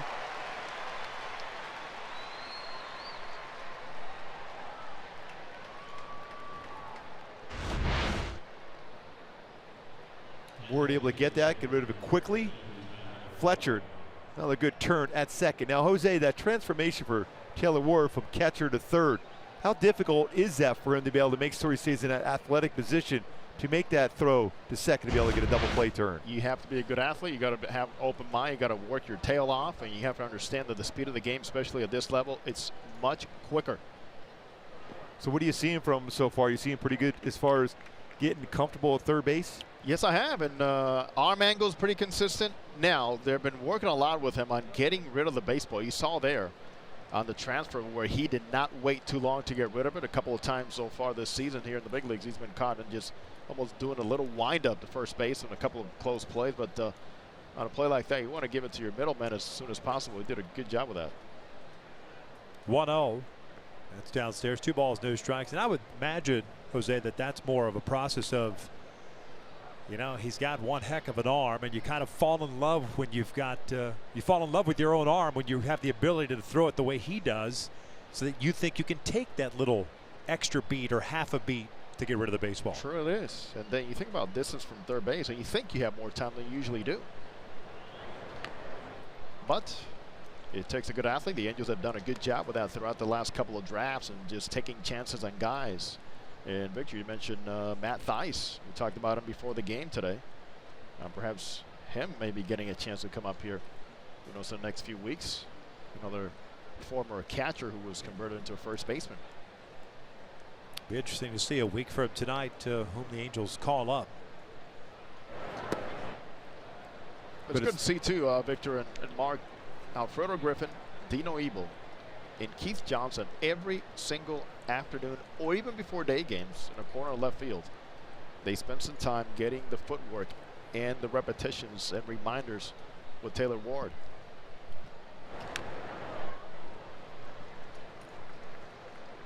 And you mentioned how quick the game is up at this level, especially when you have some guys that hit the ball hard. Sometimes those in-between hops, whether to stay back or come in on the baseball, as a third baseman, your reactionary time isn't what you're in other positions you're afforded.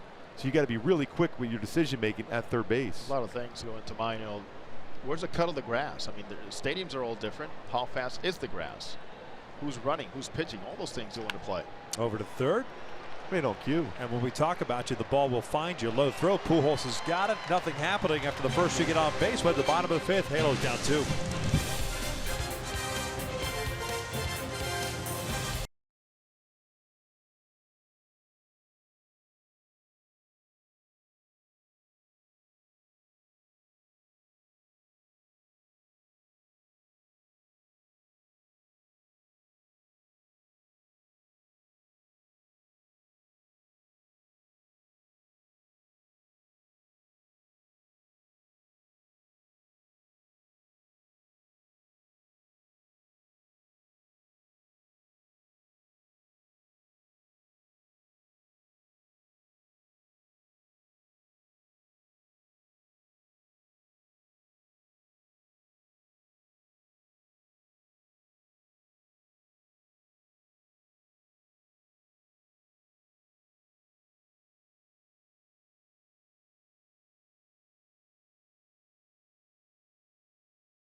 fifth. Justin Verlander back on the mound for the Astros. Was down by 2. Eric Young Jr. going to lead it off against them. The line so far, a couple walks, his 3 strikeouts so far. He's allowed a 2-run home run to Shohei Otani, also a double. Mike Trout was singled and also scored himself. Young, Calhoun, and Fletcher here in the 5th. Eli struck out in his first plate appearance in the 3rd inning. 61 pitches for Verlander, 42 strikes.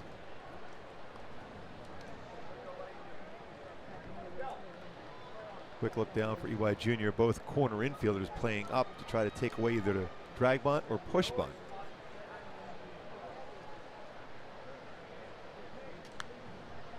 And honestly, Gooby, I just don't think he bunts enough. I was just going to say the same thing. And his swing has gotten longer.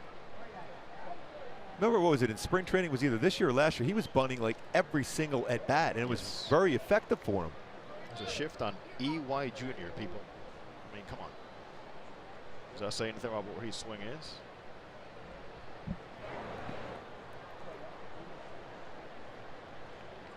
Boy, as a hitter though, Jose, when you see that shift being put on against you, don't you anticipate something inside then? Not really, because they're pitching to my trends and not to how they think I might hit the ball because of pitch selection. You know what I mean? So they might throw a fastball away, but my trend is to pull, so they're going to stay right there. Because I'm not making the adjustment with a fastball away going the other way. I don't think Justin Verlander, Mark, will abandon the plan of, if it calls for a fastball away, we're trusting with our defense that he's going to roll over it. Did you see where he looked at his defense there? He looked back around, okay, where are these guys located? See if he does go away now. He's going back in. Breaking ball gets him. 1 down. One of the best stories, and this guy's starting tomorrow. Framber Valdez. Victor, you know well about Latin American baseball. Valdez is 24 years old. Made his debut August 21st. 4 1/3, no earned runs. He signed out of the Dominican, Victor, at 21 years old. 21. Okay. That's ancient, by the way. Yeah, which years. doesn't happen, right? But he was already turned down by 4 organizations after having agreed to contracts as a young player. And I'll give you the reason here. So Valdez, at 24, signs at 21, but the Rays, the Cardinals, the Diamondbacks, and the Brewers all turned down contracts that he had agreed to with a signing bonus, which he never collected because something's showing the MRI every time they're about to put him on a plane. And he stuck with it. He believed he picked up velocity. Actually, he spends the offseason over in the Dominican in Guayacanes, and he rows. He says, by rowing out in the open sea in the Caribbean Sea, my shoulders got stronger. I became healthier, and now throwing a big hook. It's a good velocity, and he is one of those really neat stories about perseverance. Yeah, they say he's it's a funky delivery, but that breaking ball is pretty good. Yeah. Tell you what, if you're a pitcher or a baseball player in general, swimming and doing things like that is so good for your shoulder. And catching some good Caribbean bass, too. Good sea bass out there. Sounds good.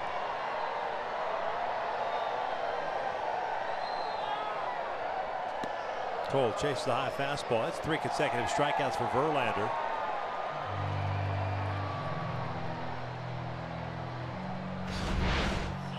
Now go back upstairs again. Fastball, 95. He's going back to where we're seeing in the past, where all of a sudden he's starting to elevate fastballs and increasing the velocity also on his fastball.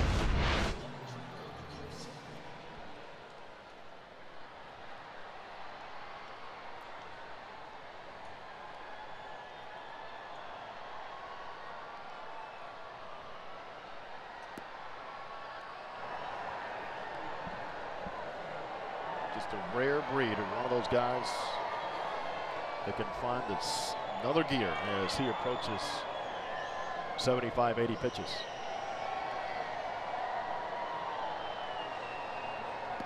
Jose, anybody in your time remind you of Verlander the way he went after you as far as especially with the fastball upstairs and aggressive. I say somebody that comes to mind is just a young Bartolo Colon. You know, when we talk about fastballs up in the zone and sometimes not having the best breaking ball and durability, staying on the mound and picking up velocity as the game progressed. Nice play by Bregman going to his left. He robs Fletcher of a base hit. Verlander has himself a 1-2-3 fifth. We're off to the 6th. Halo's still down 2.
Of Angels baseball, and by the 2018 Subaru Forester, a whole lot to love. Top of the 6th inning, the Angels down by the score of 4-2, and the bullpen continues here with Jaime Barria having been knocked out after 3 innings. Alvarez went 1, Johnson 1, and now it's Ty Buttry's turn.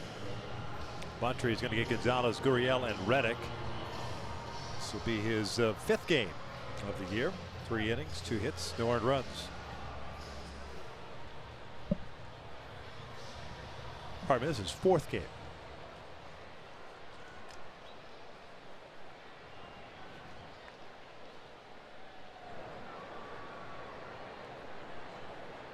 Buttry and Williams Jerez coming over from the Boston Red Sox. Exchange Ian Kinsler. Firm fastball, 94 to 99 range. He'll throw a slider, changeup, and a curveball. There's that firm fastball, upper part of the strike zone. And he told us back in Texas, he wants to make sure hitters are respecting his outer half. He'll bust you in. Just keep in mind that first pitch he met in the big leagues against the line of the Shields. Eventually sent him to the disabled list. Foul back. No balls, 2 strikes.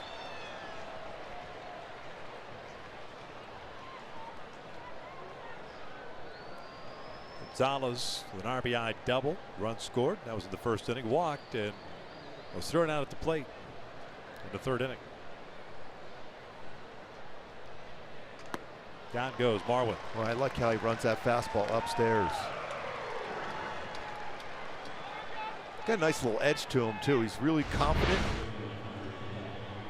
especially with his fastball. You run it upstairs at 95, swing and miss.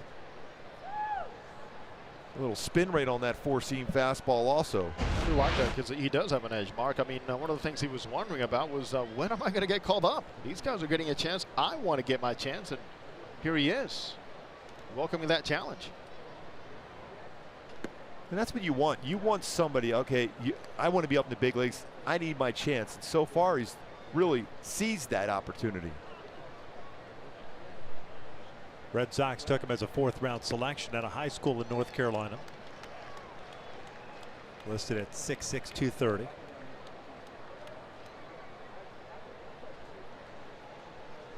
One. Chopper over to short. Simple. 2 down. Hey, join us tomorrow, 107 first pitch. Angels and the Astros wrap up this 3-game set. First 10,000 kids in attendance receive a youth trout jersey courtesy of Angels Radio AM 830 while supplies last. For more information, go to angels.com.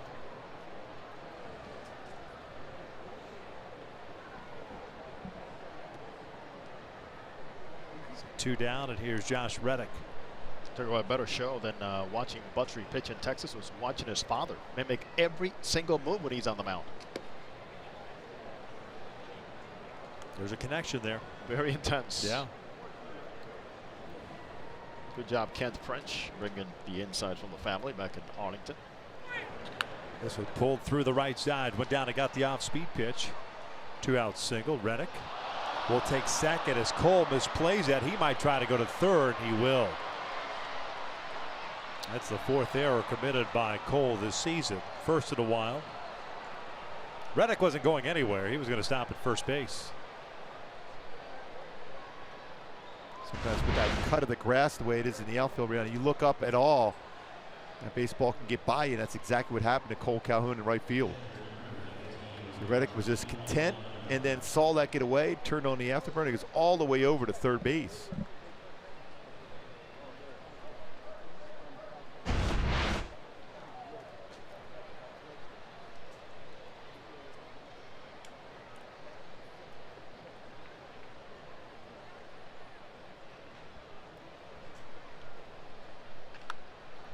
Well, you know, in Cole, you know he wants a baseball hit his way right now. He wants to make a play on it. It's good to see Buttrey come right in there on Maldonado.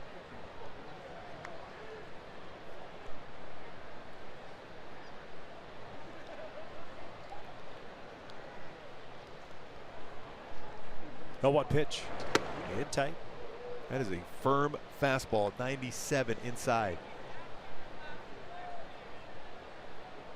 That was a good job of scouting. Angels baseball operations, the scout department, and Steve Martone, Billy Epler finding arms like Buttrey and like Williams Perez in that trade.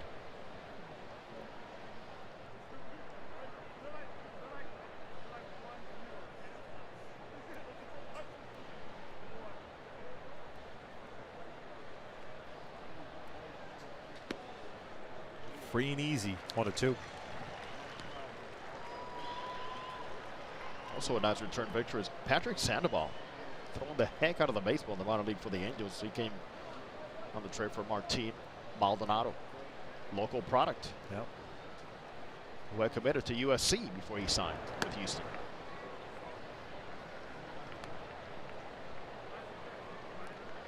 So pretty good depth now as far as the minor leagues and even now at the big league level with the pitching staff.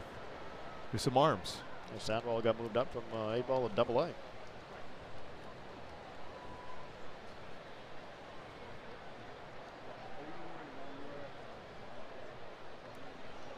Two. Maldonado late on it.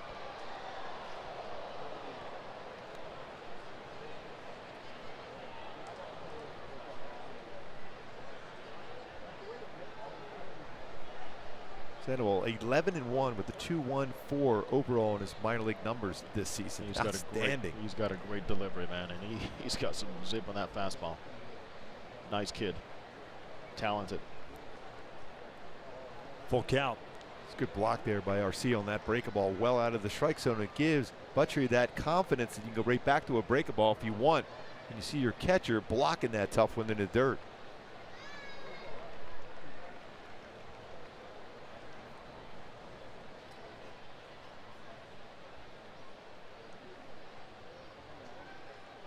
Reddick over at third base, a single, and the 2-base error by Cole. 2 outs here in the 6th inning. 4-2 Houston. Angels in the bottom of the inning have Trout, Otani, and Pujols. Buttrey ready to go. 3-2, and he walked him.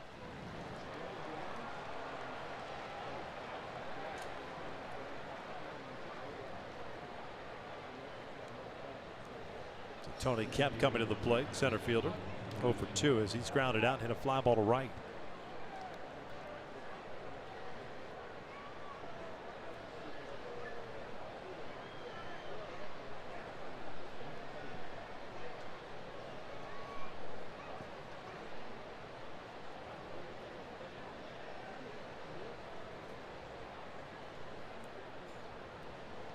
Ward playing in over third as Kemp fouls it off. So a nice job for Houston. Kevin batting .284, .369 on base percentage. Keep in mind, Maldonado knows all these tendencies, signs, stop the running game, Mike Scioscia. So a lot of things had to be changed for the Angels just for this series. Talk about tying somebody up at 97.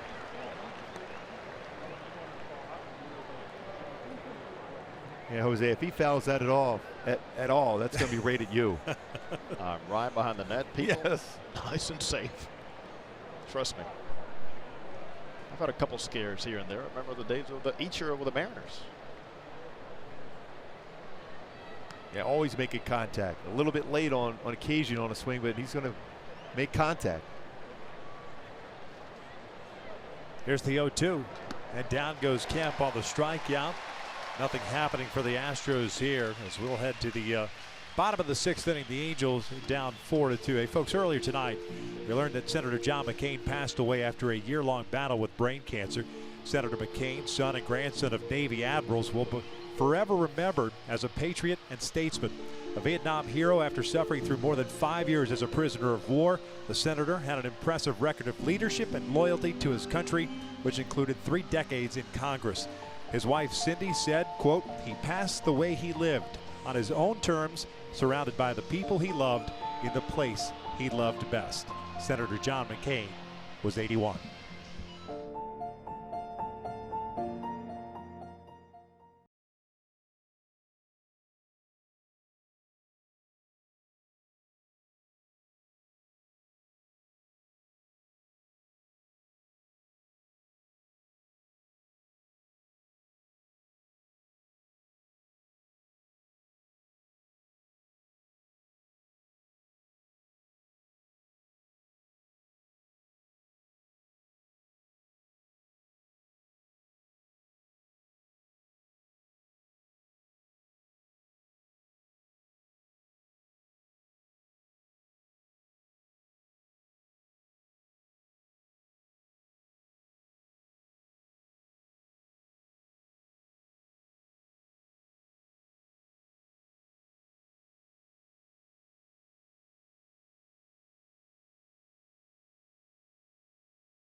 It's a cool shout right there. Yes.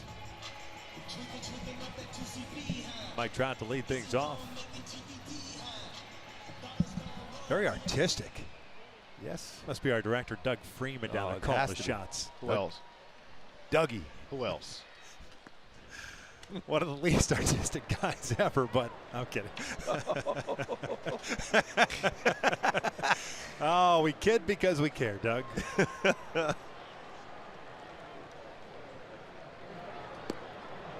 No balls, 2 strikes on Trout, who's 1 for 2. He's popped out, singled and scored. Cool, you were talking about this before. Where was that slider earlier? Yeah, he's throwing a lot more changeups and curveballs than normal. When you look at percentages between his fastball and slider coming in the game, 84% of his pitches, those 2 combined.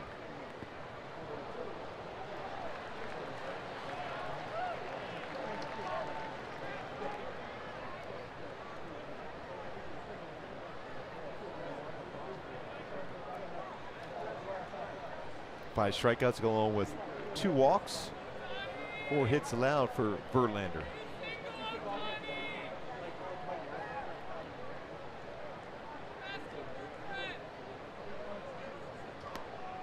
There's that slider again. Pretty sharp one at 88. Guys like Verlander have the ability to just have something waiting when that lineup turns around a 3rd time. 2-2.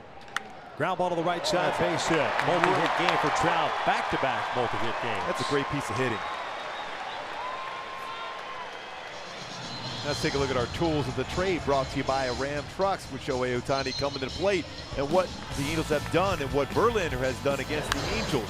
High fastball, we talk about he'll use that fastball up, get a lot of fly ball outs, swing and misses, the strikeout pitch for Verlander, and then the home run ball is really plaguing him this year. 27th home run of the season given up by Justin Verlander, and all of a sudden now, swinging the bat here tonight, here by Otani again, can tie it up.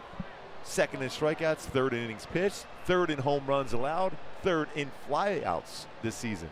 Otani with a double and a home run. He's got Bregman in on the grass at third base. And you wonder how he's going to attack him this time around with two changeups that Otani has doubled and homered against them. And there was a slider against a lefty. So it separates guys like Verlander.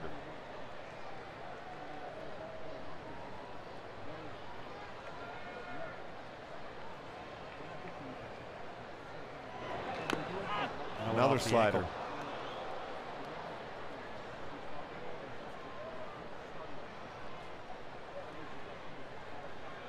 Double for Shohei in the second inning, his 16th. The home run is 14th. Be a real surprise if he didn't throw another slider. And ideally, Mark, wouldn't you just throw just a fastball in somewhere and run his feet? Something on the inside part of the plate for sure. I would think I would just go right back to a slider now.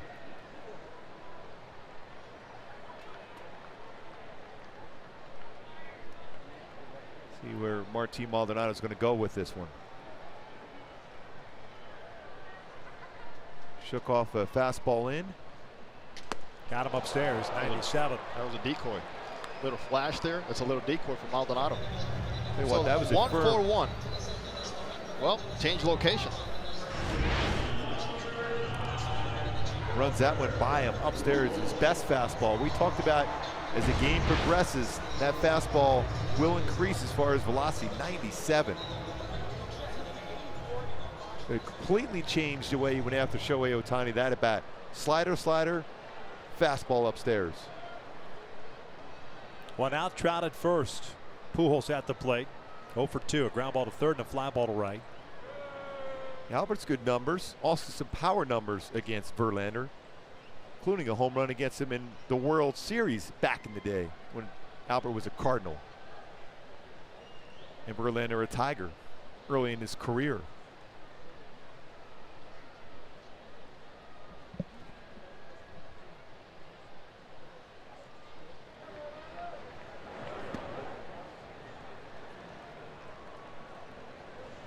You talk about World Series and Verlander, as good as he is and has been for so many years, he has never won a World Series game. But he gets you to the World Series. Tell you what, they don't have any chance of getting the World Series last year without his performances in the postseason to get them there.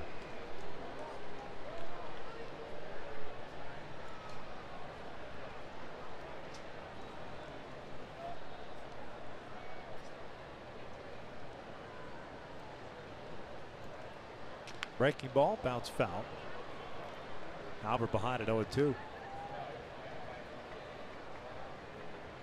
6 strikeouts, 2 walks, 5 hits allowed for Verlander.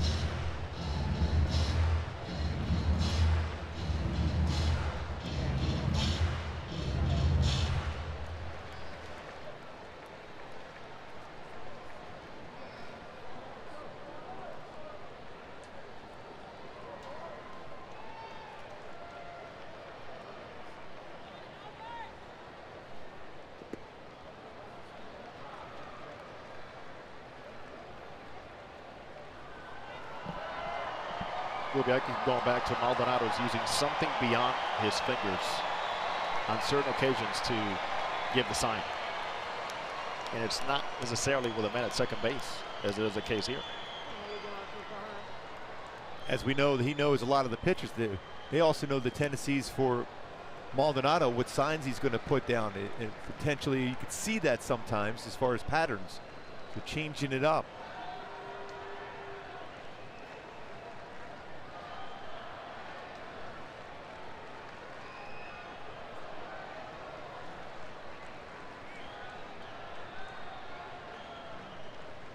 Trout over at first base, 1 out. 2-2. Albert lifting one out to left center. Playable for Kemp. Fooled on the off-speed pitch once again. 2 down. Stay tuned during the 7th inning stretch for the Nissan Game Break with Patrick O'Neill and Jose Mota.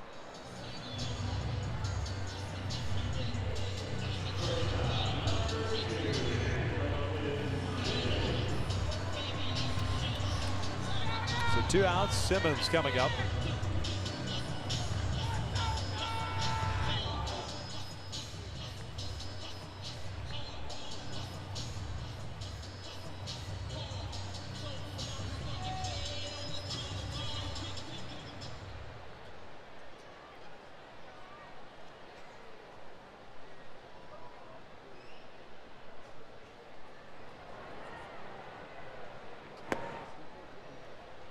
Anderson with a walk in the 2nd inning, popped out to Maldonado in the 4th.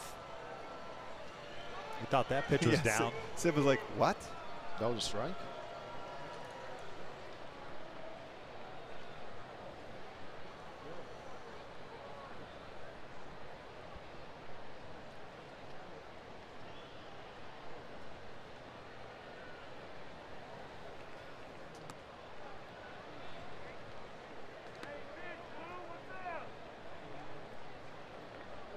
A couple things here affecting and shutting down the running game. Mike Trout at first base has not even made an attempt to run, only down by a couple of runs.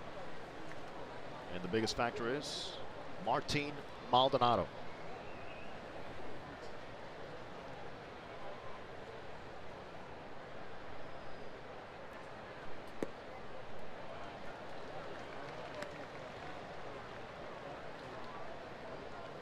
Two balls, one strike.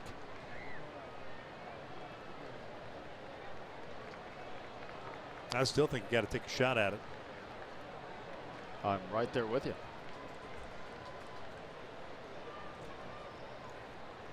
It's not easy to steal against Verlander to begin with. It's 3 stolen bases and 6 attempts against him. Just watch his glove. Key up his glove. Simba hits one out to deep left. Gonzalez racing back near the wall. It's off the base of the fence.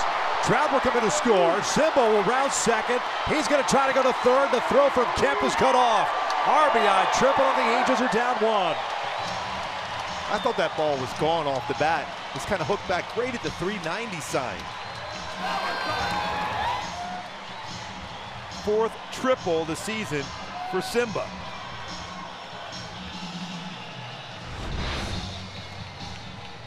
Got a fastball lower part of the strike zone. Really kept his head down on that one well and created the lift right in front of that 390 sign. And Simba cruising in with a triple. Play right in front of him. Keep in mind, too, guys, how this whole at bat started on the negative. Many guys would have been done after that first strike. Francisco Arcia with an opportunity to tie this one up here in the 6th. And he'll look at a strike. He had a base hit his last time up. He's 1 for 2. It's 3 earned runs for Verlander against the Angels tonight. Had allowed only 2 earned runs in his previous 37 innings pitched against the Halos.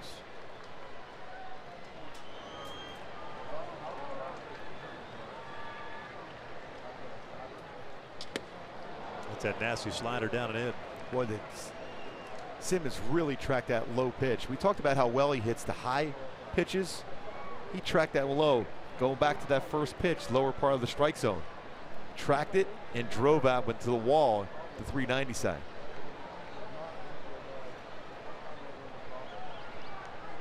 Oh-2 pitch. Little bouncer to the right side. Gurriela's there. He'll take it himself. 3rd out is recorded, but the Angels draw a little bit closer. The RBI triple by Angels and Simmons. It's 4-3 Houston. We're off to the 7th.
Oval, Kendrys Morales against the Phillies. Toronto at that point down 5-0. Homers for the 6th straight game, which is tying a franchise record for Kendrys Morales. 6 games in a row with a home run. Dale Long, Ken Griffey Jr., Don Mattingly homered in 8 straight games, which is the Major League record. So just 2 off now for Kendrys Morales from the all-time record, tying a franchise record 6 in a row. Gotta love Bombi, man. By the way, quietly, that is his 20th home run. Justin Anderson takes over here in the 7th inning. Made his Major League debut in Houston against the Astros. This will be his 47th game. 3-3 and a 3.47 ERA. He has 4 saves under his belt. 60 strikeouts, 31 walks, and 46+ innings. Top of the order coming up for the Astros. It'll be Bregman, Altuve, and Correa.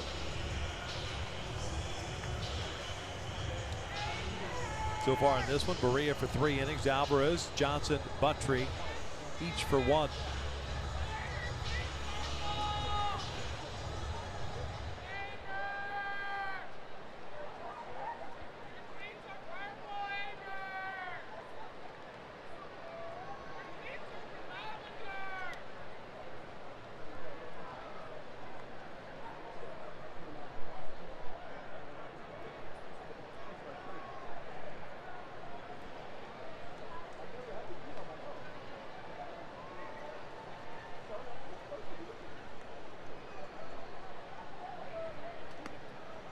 One ball, one strike.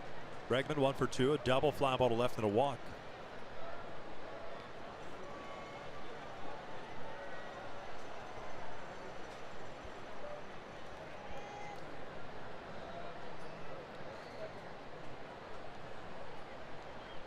One. They jammed him with a good fastball there, 98. One thing about Alex Bregman, he is not afraid of that, and he's got a throwback with the way he holds a bat, Victor. First of all, a thick handle, which you don't see around baseball much anymore. Look at the thickness of that handle. And he's got the Brett Boone, Bill Matlock top hand grip. Check that out. He was liking that fastball up and in at 99. He was tracking away. You don't see that too often anymore. Fastball in after a fastball to pitch before. It's a good sequence. 2 balls, 2 strikes. You're talking about that top hand, but as the pitch is being delivered, he kind of relaxes it, gets the bat in the good hitting position. He's got such a short, compact swing. Yeah, powerful. This guy can play for me any day. Slider away, full count, overthrown. The difference maker in many ways, defensively, clutch situations. He's had the mentality of, I'm 6'4", 220. Tell you what, his defense in the World Series, the postseason in general, was one of the many reasons the Astros won the World Championship last year. Simba's there. 1 down. Take a look at the Honda probables for tomorrow. Looks like this. Felix Pena's on the mound for the Angels. We were talking about Valdez, a lefty, going tomorrow. Really love the way Felix Pena has thrown the ball this season for the Angels. Really has adjusted well to being a starter. Has that starter mentality. He doesn't want to come out of a game ever. Valdez, 129 strikeouts in 103 innings in the minors between AA and AAA this season. But Pena, boy, talk about making great strides later in the season. He has done it all for the Angels in terms of getting strikeouts, efficiency, velocity is up.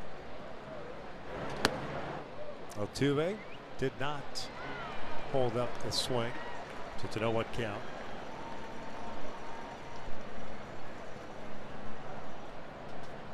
On board 3 times, 2 singles and a walk.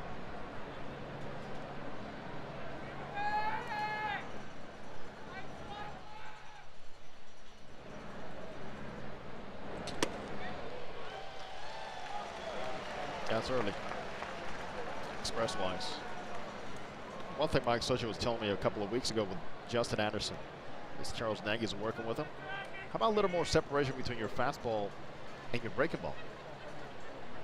He throws that slider too hard, certainly. Mark, you know very well. It gets splat, gets erratic.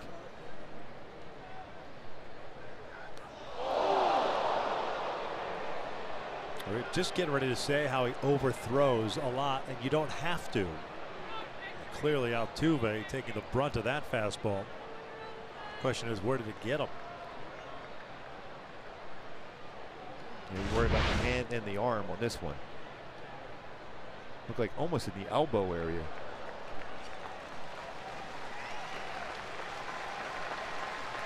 That shoulder wide open. Right on the elbow.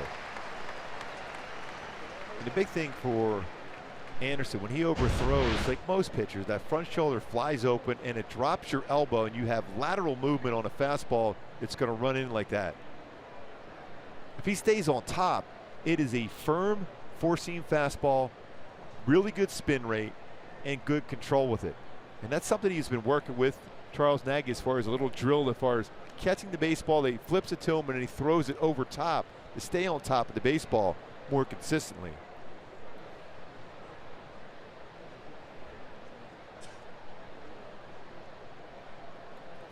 There's some seams. Might have an elbow guard tomorrow. Or a day off. And that will get sore and stiffer as this game progresses. That is going to be difficult.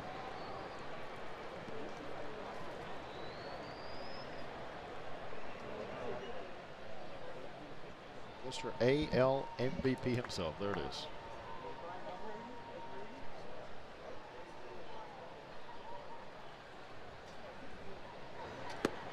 Keep in mind, that was a 99-mile-an-hour fastball, too.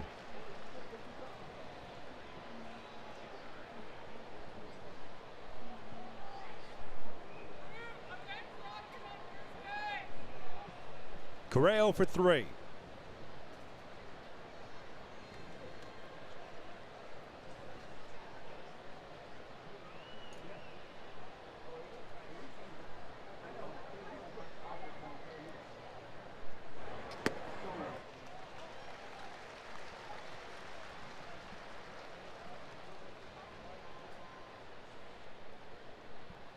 Ryan Presley getting ready. Verlander's done.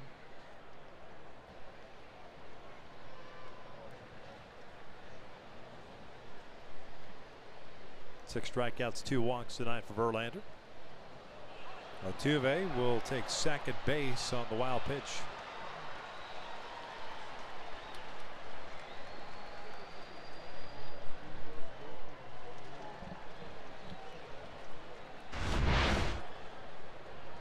And that's that overthrown slider. Pretty good job by Francisco Garcia to even get that body in front of that pitch. So Altuve, good read, good secondary lead and going as soon as that ball hit the dirt.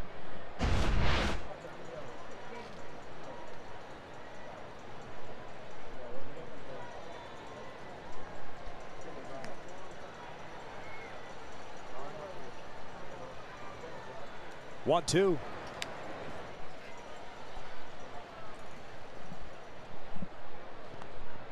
Well, Mark, there was exactly what Mike Scioscia wants to see. Charles Nagy wants to see as his pitching coach. 99 fastball, 84 the last breaking ball. Yeah, at times you'll see his slider when he overthrows at 88, 89 range. You don't need to muscle up with that pitch. It's staying on top, creating that downward late break to it. And that separation is just huge. You get a hitter to commit, respecting your fastball.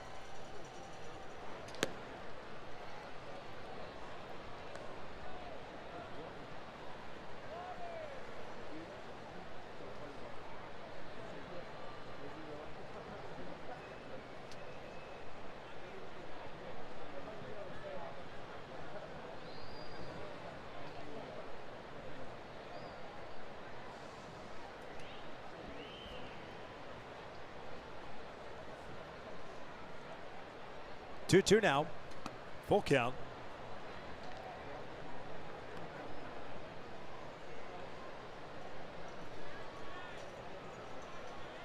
Tyler White's on deck. 1 out here in the 7th. 4-3 Astros.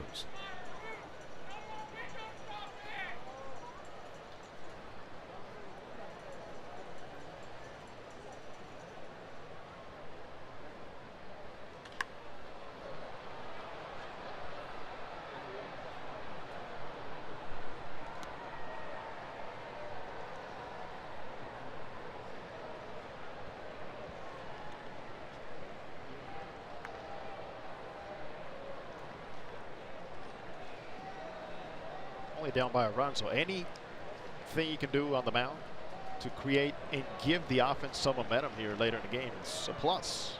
Got to use it and stop the Astros here. Chopper back up the middle. Simba has it, spins around, fires at first, got him. What a play by Andrelton Simmons, 2 outs. Yeah, we talk about 99 from Anderson on the mound. Well, Andrelton Simmons got a lot on that throw across to be able to get Correa at first base. Right back up the middle. Anderson thought about going with the bare hand, brings it back, but look how he spins around Simba and gets a lot on that throw to get Correa at first base. The range and then a lot on that over top. Almost looked like it handcuffed Albert. He anticipated potentially a one hopper. That got there in the air, a lot on it. Totally handcuffed. I mean, Simmons was clocked into mid to upper 90s as a pitcher in junior college in Oklahoma. He can bring it. Glove by Anderson. Justin will work out of it. Stretch time here at the Big A. Astros up by the score of 4-3. Time now for the Nissan game break with Patrick O'Neill.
Moran, big game, 4 for 5, third 4-hit game of the season.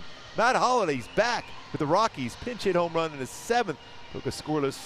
Broke a tie at that point as Colorado ends up beating St. Louis 9-1. Jonathan Lucroy, 3-run home run and RBI single as Oakland beats Minnesota 6-2. Matt Holliday back in the show. Back. See him on Monday. 4-3. Houston leads it. Ryan Presley, 62nd ball game.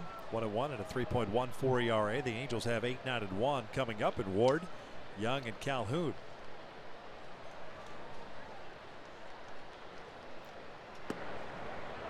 We'll wrap up this 3-game set tomorrow afternoon. You mentioned the Rockies. 2-game series, 2 night games, Monday and Tuesday. Buddy Black, as expected, has that team fighting again after a rough start, especially out of the bullpen where they spent so much money the offseason.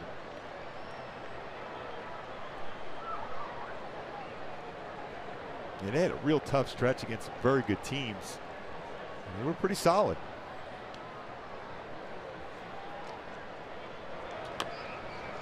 Bouncer. Maldonado picks it up in fair territory. Taylor retired for the first out. Brings up Eric Young. Presley's fastball is a pretty good one himself, 93, 98. Go a curveball, slider, changeup.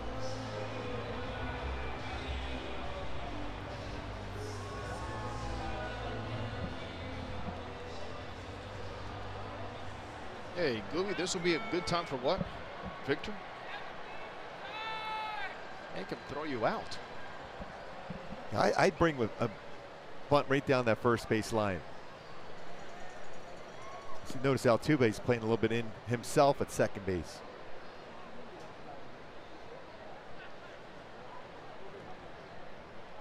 Bregman's kind of taking that bunt away.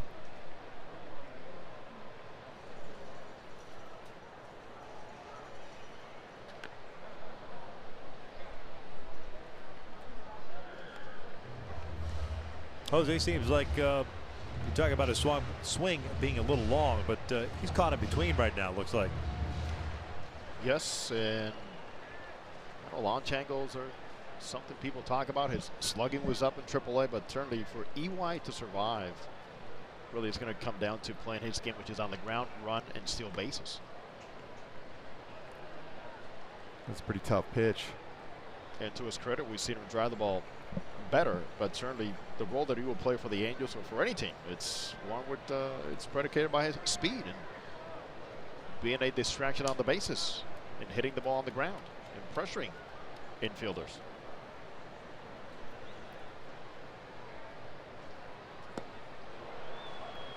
Two down. Going back to my Hyundai key for this game. Everything counts. Fought their way back against Verlander to be down only by 1 run, but an opportunity here late to pull off this victory. Verlander, who had a scoreless streak going against the Angels, some good swings like Trout, Shohei Otani, and Simmons looking for Cole.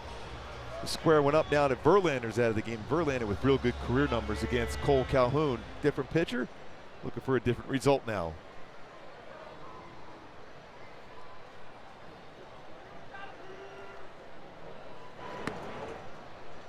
Cole, fly ball to center and a couple of strikeouts, 0 for 3. Victor, not like what the Astros have done in pairing up their bullpen and tying some things up, considering the workload for the 5 starters, and they've only used 6 starters, by the way.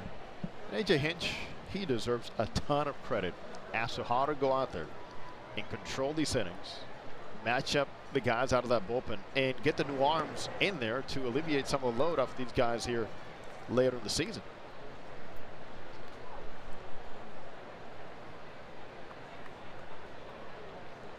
Done a heck of a job, that's for sure. Especially with all the personalities, young players coming up. And deal with the hangover from winning a World Series. Yeah. He's had him focused. Had a little bit of a stretch where Oakland caught him. Now they're back up in front in this very difficult AL West. Seattle came back with 2 runs in the 9th against Arizona. They're tied at 3 in Arizona.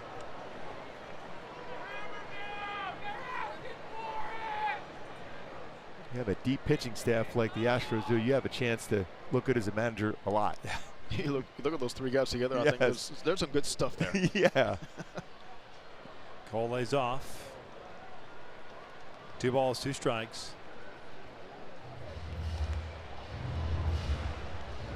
There are a lot of times where you sit there and say, wow, what a great job ex-manager did this year or that year or for a series of years. And it's like, did you see the roster? Yeah. How do you not win with those teams the Yankees had in the 90s, the A's in the late 80s, so on and so forth? Yeah, it helps. That kind of helps a little bit. It helps a lot, but there's also times when you figure, how do you not win Well, there's the with that team? Correct. Yep. It all falls back to managing personnel. Yep. And personalities on a team. Yes. Especially a baseball season, so many games together, so much.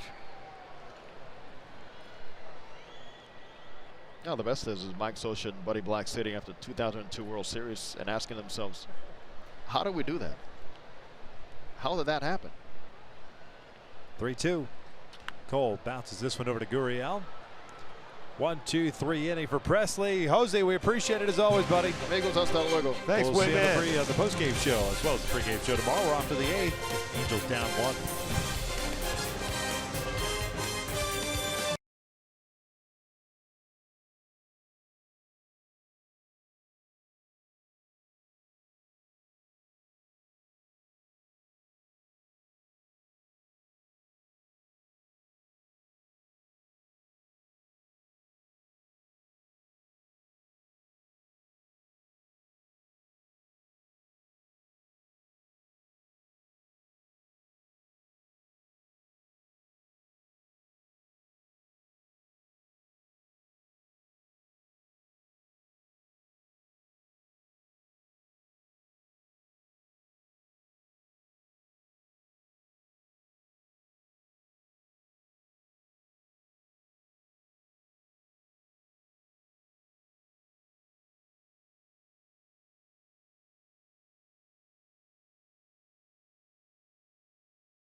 #1 Angels app. Customize your experience to catch every moment this season. Get Angels home screen icons and features such as MLB.tv Game of the Day, pitch tracking, in-game highlights, live radio broadcast stats, news, and more. Download MLB at Bat today.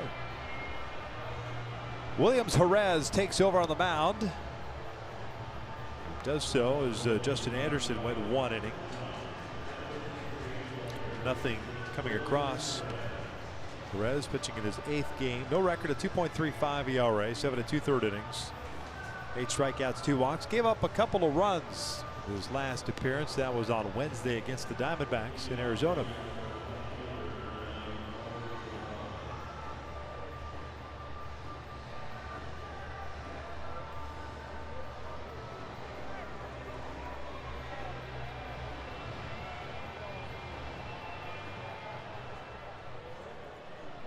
Houston here in the 8th inning has Gonzalez, Gurriel, and Reddick coming up.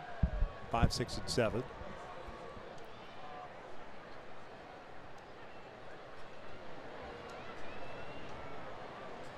Marwood spinning around to hit from the right side. Doubled home a run and scored in the 1st inning. Walked in the 3rd, struck out in the 6th.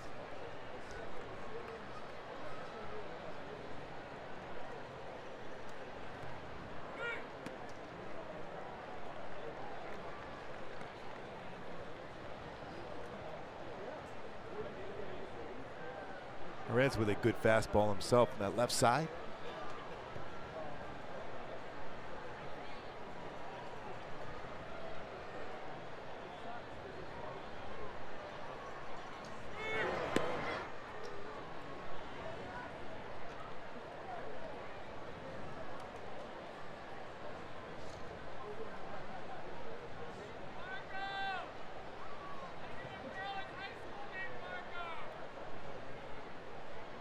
Here's 1-1. Little change up there. Nice pitch.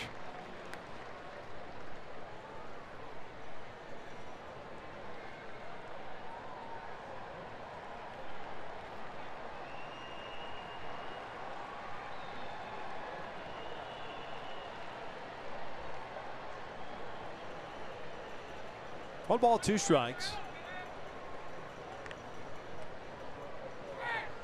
And that's out toward left. Eric Young Jr. moving back to the warning track. Will pull up. That's gone. A home run.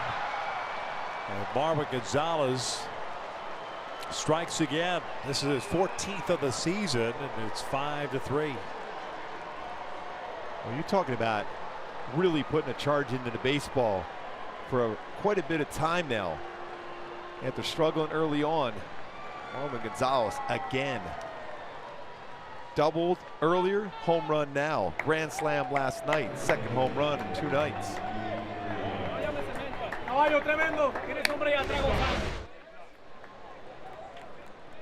Boy, 96-mile-an-hour fastball. It's too good of a pitch, Yeah, though, with 2 strikes. Thigh high, middle in.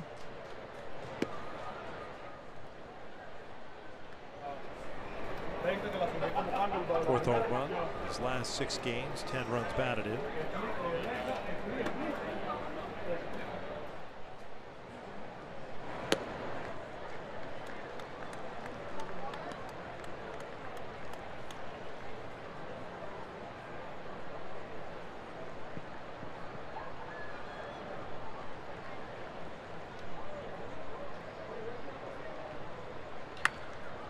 Over to second base. Fletcher has it.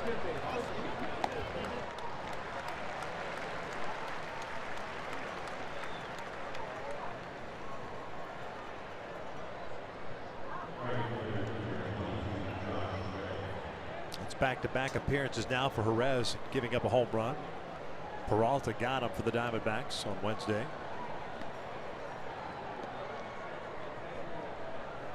One out. Here's Josh Reddick.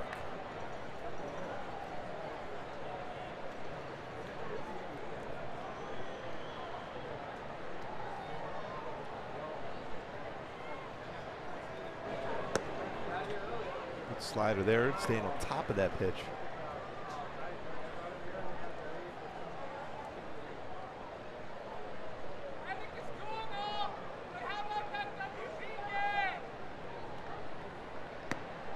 Oh, 2.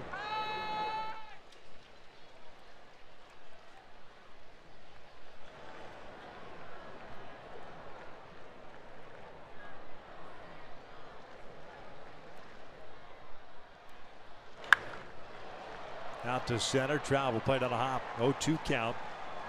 So he's had 2 batters with 2 strikes, and he's given up 2 hits on them. And that's when you want him to get swing at non-strikes there. Hey, tonight's Business of Sports brought to you by City National Bank.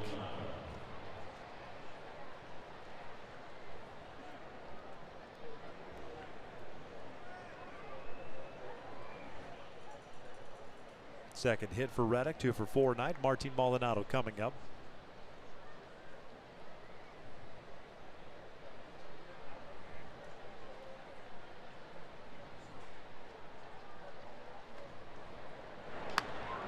Popped up.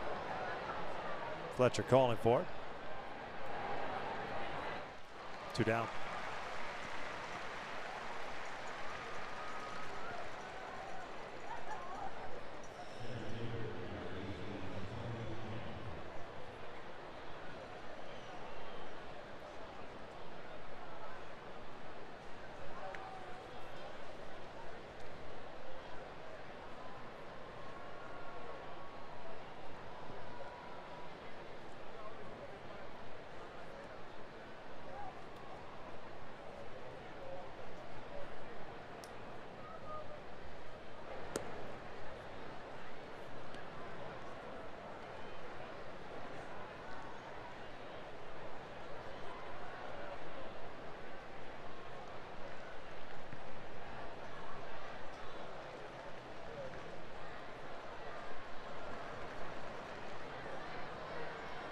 Kemp 0 for 3.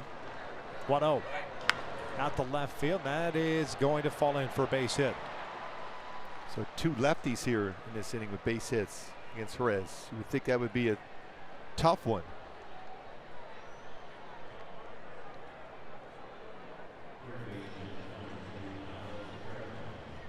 Third hit allowed by Jerez. Now he's got to deal with Bregman at the top of the order.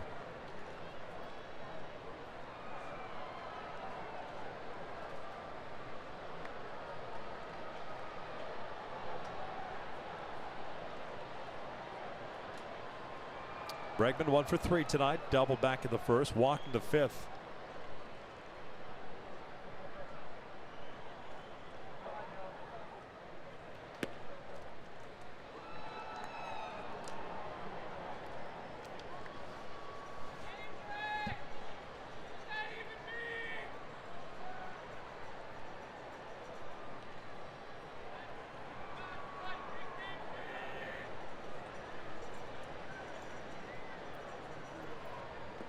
Two balls, no strikes.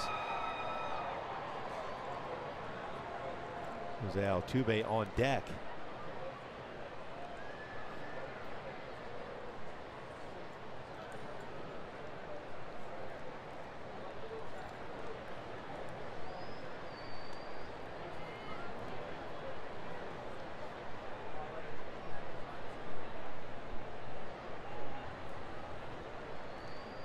Two on, 2 outs, 2-0.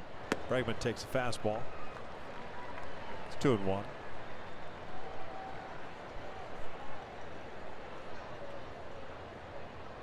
Five runs, 10 hits, 6 left on for the Astros. 3 runs, 6 hits, an error, and 4 left on for the Angels. 5-3 now. Gonzalez leadoff home run here in the 8th. That's line to left center field. It'll bring home at least 1. Young does cut it off. Tony Kemp with very good speed. He's going to be stopped there. It's an RBI double for Bregman. 6-3. Second double tonight. Now 40 doubles on the season for Bregman.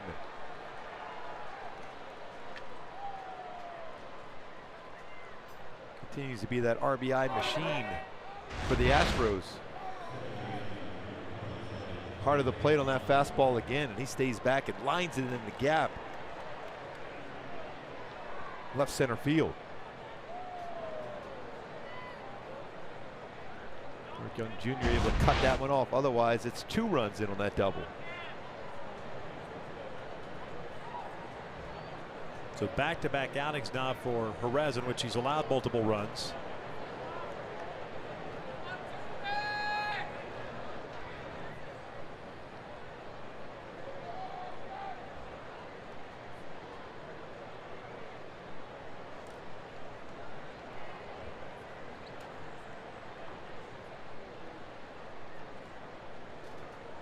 Altuve with 2 singles, a walk, and a hit by pitch. Got drilled by Justin Anderson in the 7th inning. Nobody warming for the Angels. 0-1.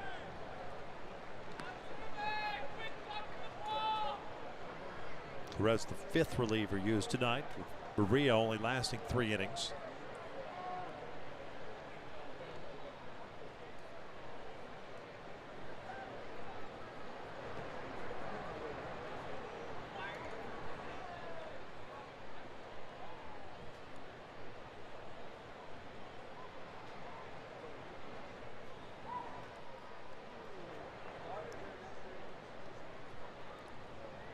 We fought all the way back just to be down by 1. You have 2, 3, and 4 coming up in the bottom of the 8th. You got to make sure at this point and not allow any more runs to score.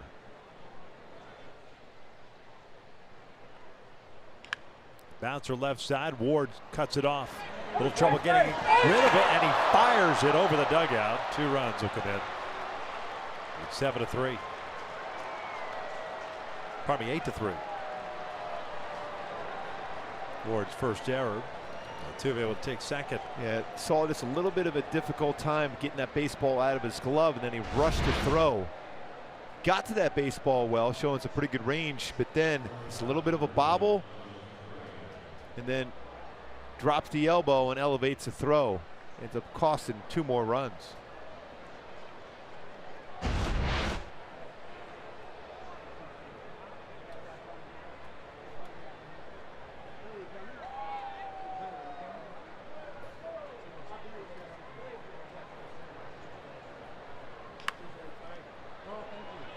Simmons bobbles this one. Still gets Correa for the 3rd out. But 4 runs in for Houston. They lead at 8-3 as we head to the bottom of the 8th.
Postgame show presented by your SoCal Mazda dealers.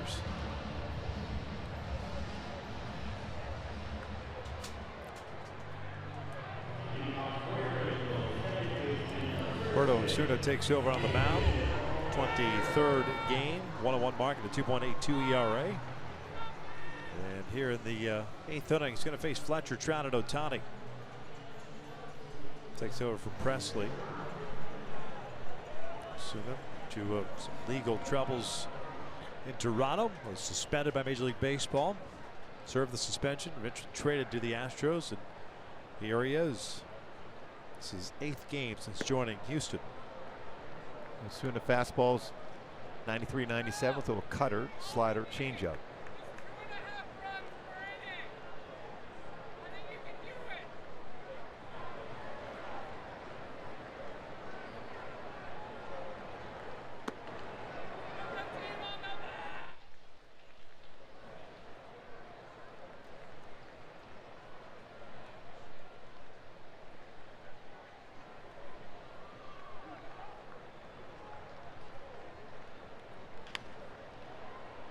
1 ball, 2 strikes. David 0 for 3. A couple of fly ball outs and a ground out.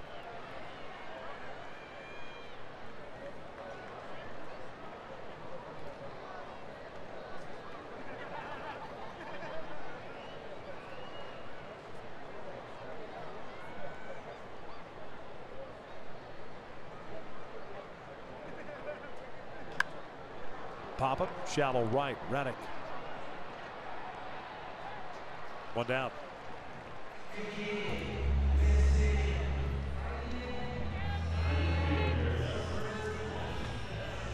Trout's had another big game coming into play now. 2 for 3, 2 runs scored.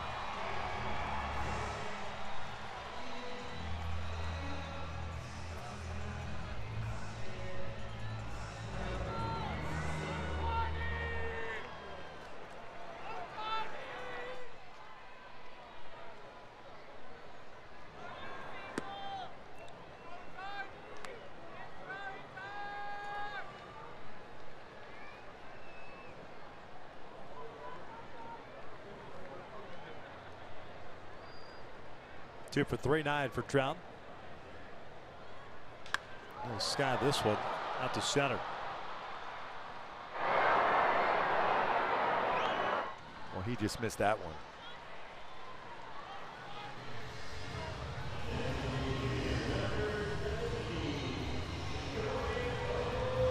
Deck McGuire getting ready for the 9th.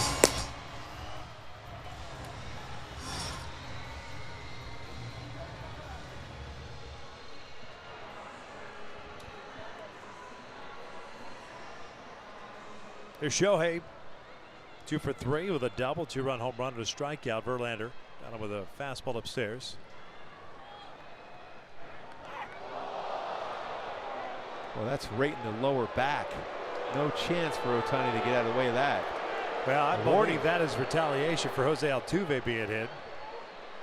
I mean, because Osuna has got pretty decent command. Yeah, get 2 quick outs and then you drill a batter. Yeah. That's all on. That's a purpose pitch right there. Yeah, I mean, you missed by that much.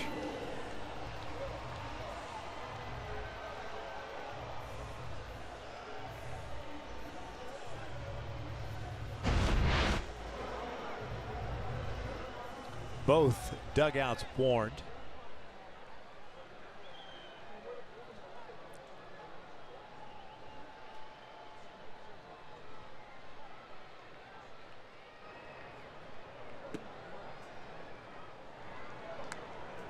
See if Albert can get a hold of one now.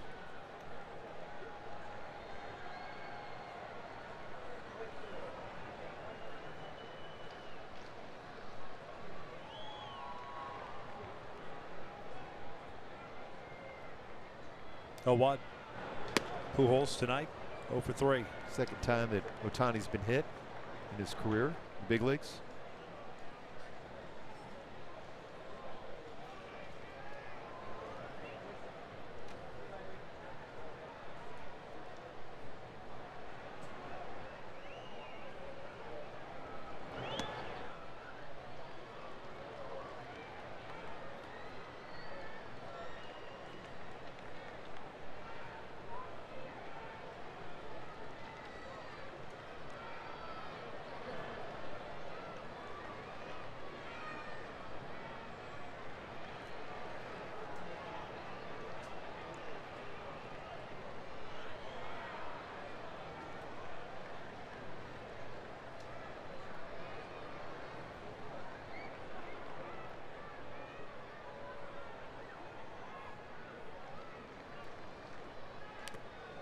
Two balls, 2 strikes.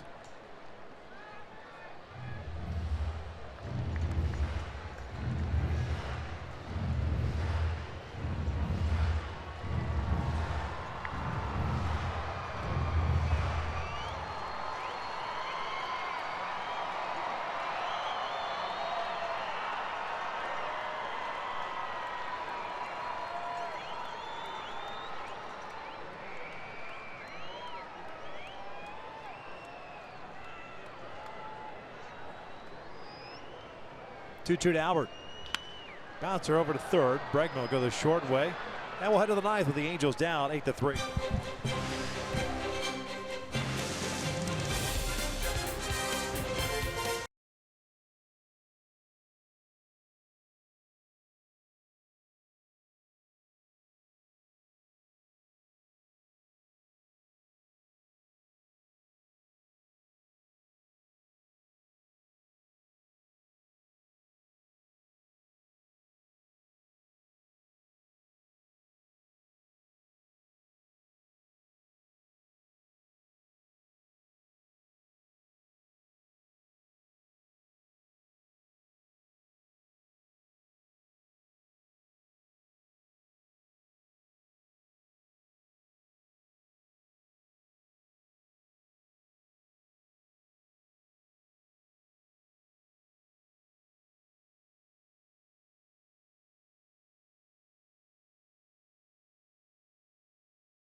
Last inning you saw, home plate umpire Bruce Dreckman warning both benches what happened here to set that up. Justin Anderson fastball up and in and drills Jose Altuve right on his elbow. Then here in the 8th with 2 outs, Shohei Otani at the plate. Asuna drills him right in the lower part of his back. Way off the plate. Both benches warned, and every time a pitcher comes in the game, the home plate umpire will make sure he conveys that message. Did so, Deck McGuire.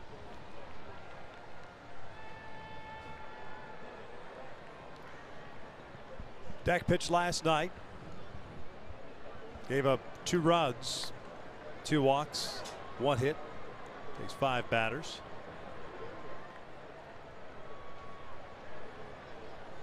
White, Gonzalez, Gurriel for the Astros.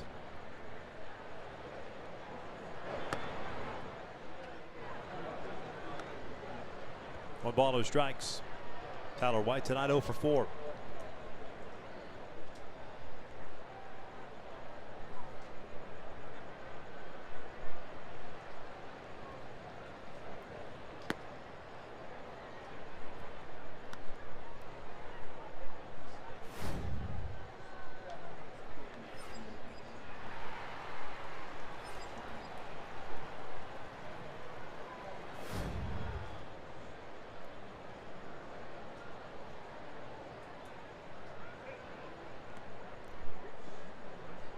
Two balls, 1 strike.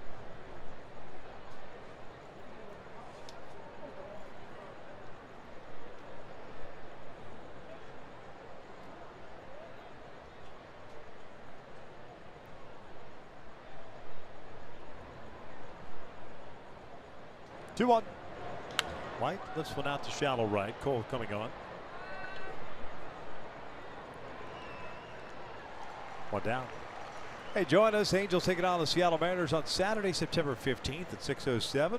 Enjoy a post-game Nick Jonas concert presented by Strikeout Slavery. Go to angels.com/promotions to get your tickets.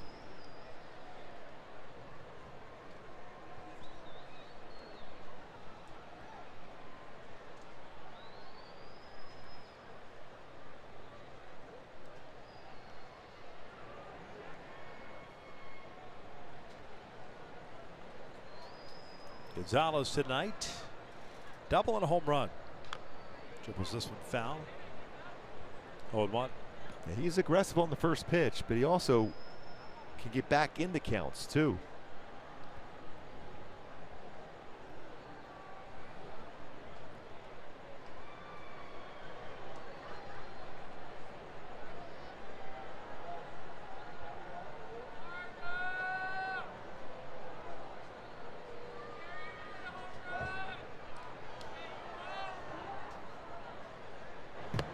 Oh, 2.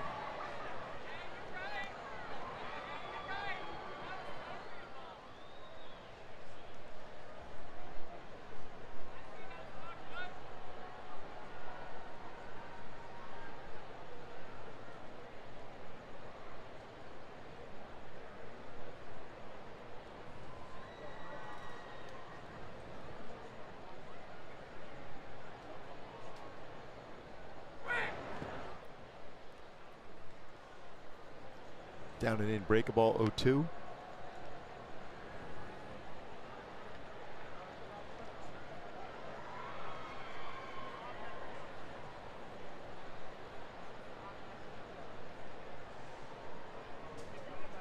Joe Smith getting ready for the Astros. Angels have Simmons, Arcia, and Ward due up at the bottom of the 9th.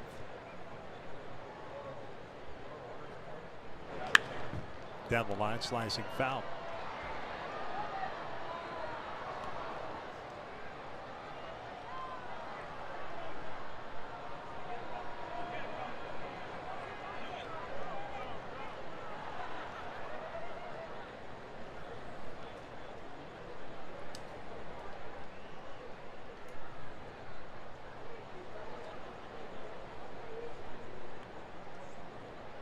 McGuire, the 7th pitcher to grace the mound for the Angels in this game.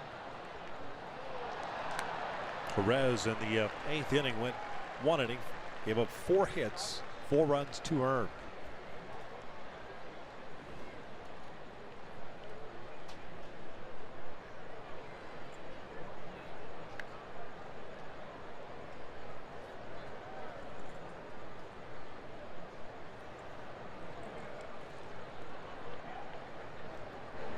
Gonzalez, little bouncer towards Albert.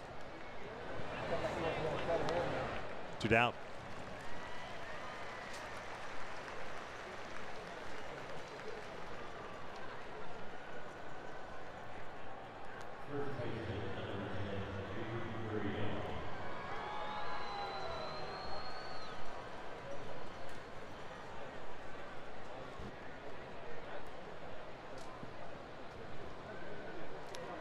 Gurriel, the first baseman. Multi-hit game, couple of doubles, 2 runs batted in.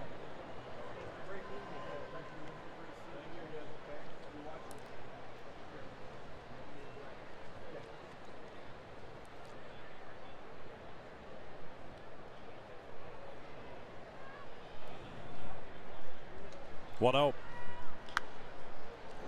Fouled off on the first base side, out of play. 1-1. Scott Peretta telecast is presented by authority of the Los Angeles Angels. It may not be reproduced or retransmitted in any form, and the accounts and descriptions of this game may not be disseminated without the express written consent of Angels Baseball LP.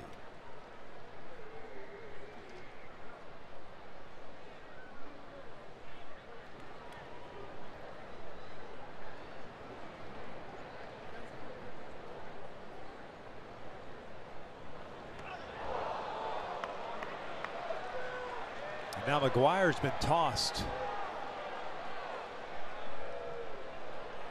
Both dugouts have been warned, but I mean, you can use discretion if you're the umpire, if there's intent on that pitch.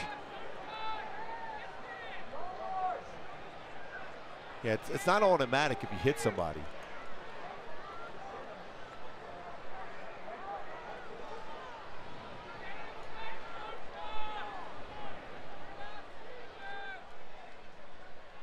It was a 1-1 count.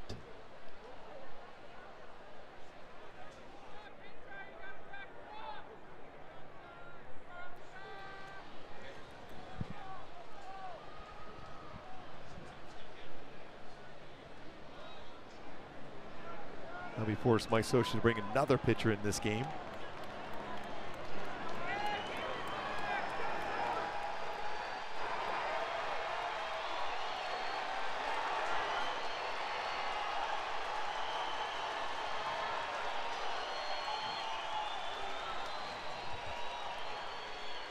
And with the warnings put on now, it's up to the home plate umpire's discretion if he felt that pitch was thrown inside and hit him on purpose.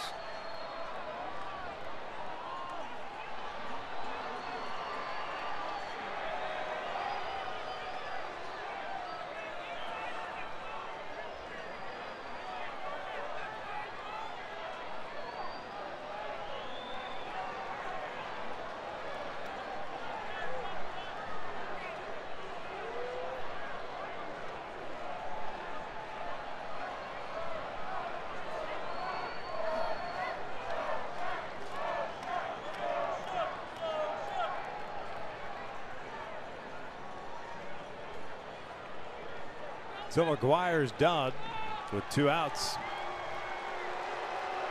Gurriel hit by a pitch.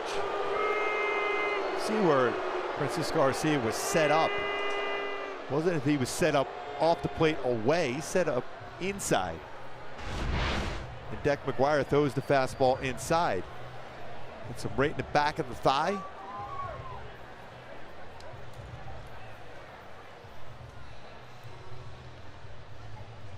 So it's going to force Scioscia to go back out to the bullpen. Whomever comes in will get all the time of the world to get ready. Pitching change. Looks like it'll be Blake Parker as he takes off the jacket. An ejection of Deck McGuire, forcing Scioscia's hand here.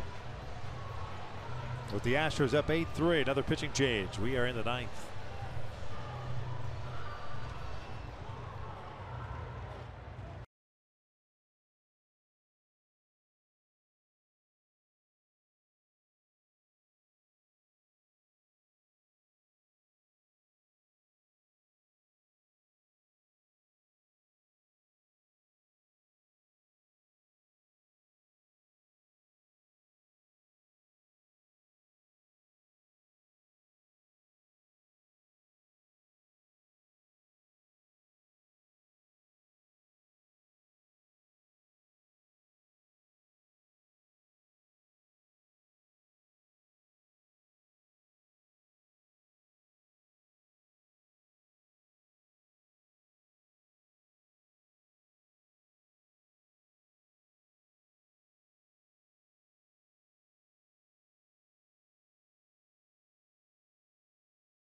with 2 outs here in the 9th inning. The Angels down 8-3.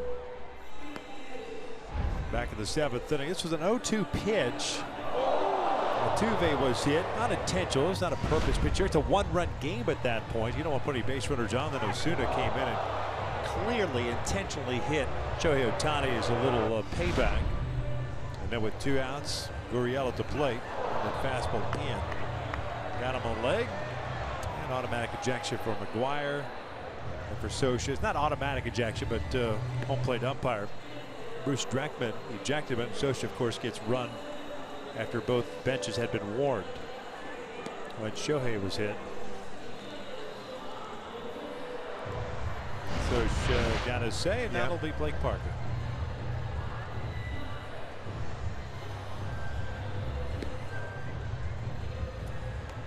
Josh Paul, bench coach for the Angels, now will be the acting manager.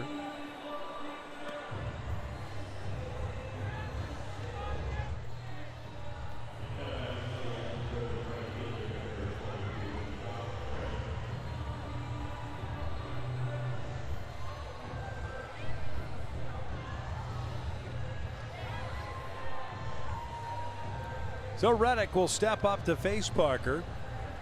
Josh 2 for 4 with a couple of singles.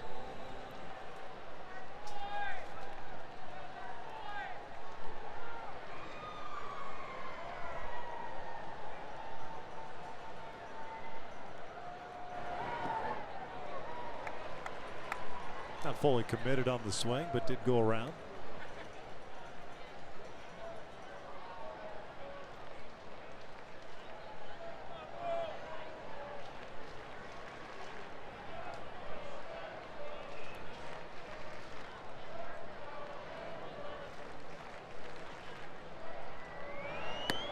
No balls, 2 strikes.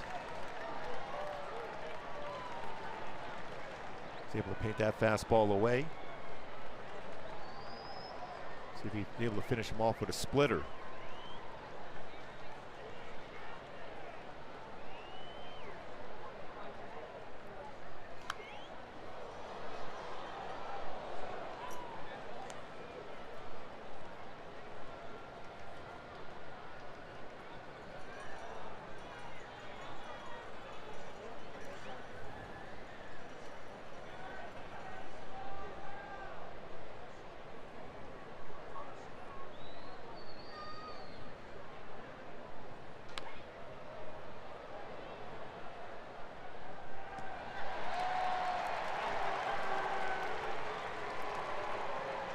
Dallas Keuchel with the play. Picked up the win last night.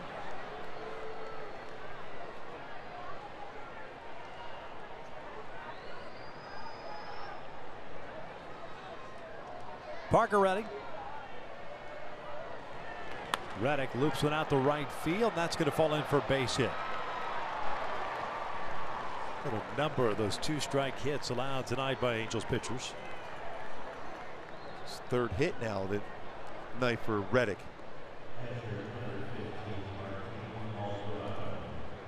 So 2 on, 2 outs. Martin Maldonado 0 for 3 with a walk. Joe Smith mentioned was warming up about 30 minutes ago. He's ready to go.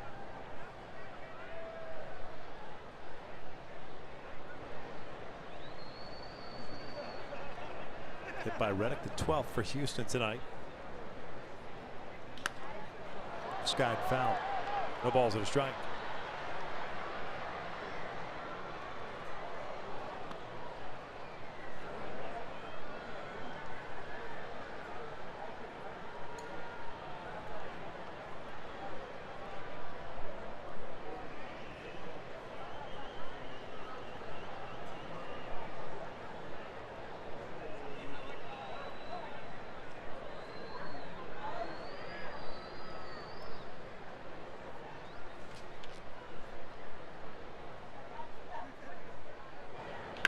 Pulled and gloved by Taylor Ward, robbing Maldonado of a base hit, potentially an RBI. We're off to the bottom of the 9th. Angels down by 5 runs.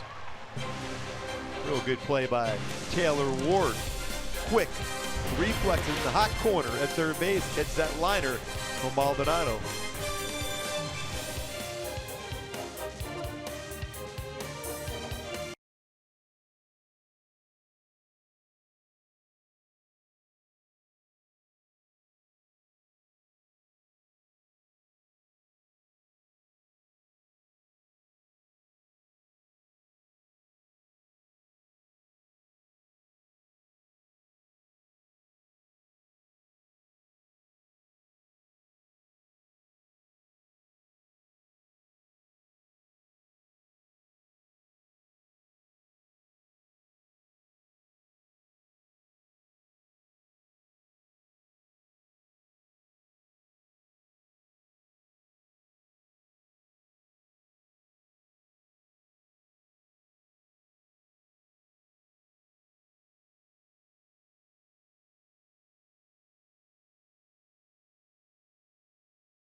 Joe Smith takes over.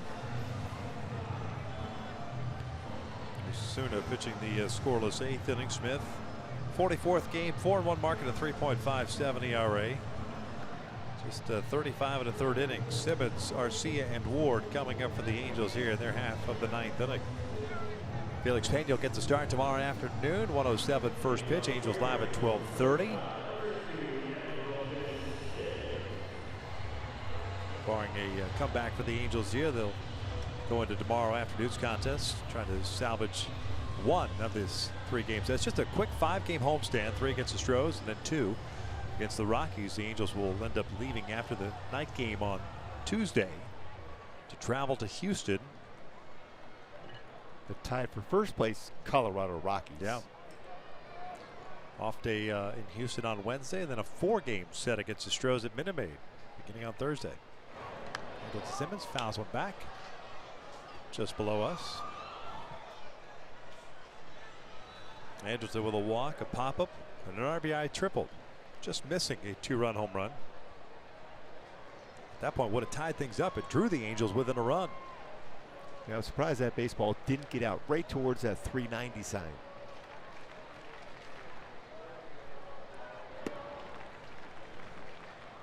Simmons with another look at a pitch called on the off the outside corner against him. That's not even close. 0-2.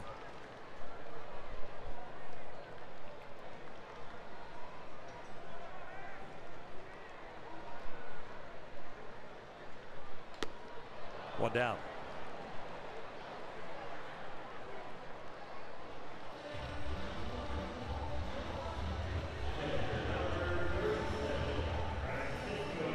Arcia 1 for 3, had a single in the 4th inning.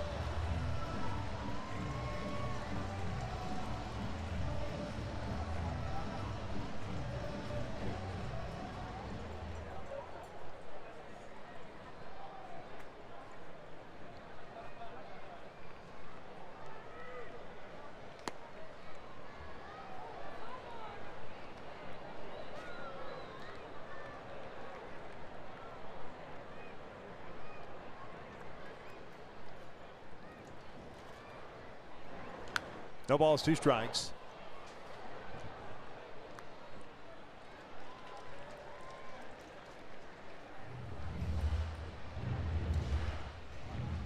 Joe spent 3 seasons here with the Angels. Guy that very reliable as far as throw him on multiple games. Originally with the Mets organization, and obviously made a name for himself with the Cleveland Indians prior to signing with the Angels. 742nd game. Major League level, 3rd most amongst active players.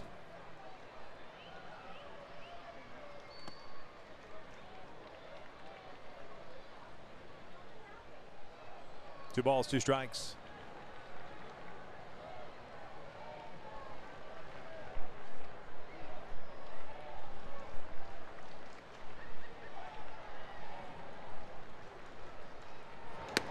Full count.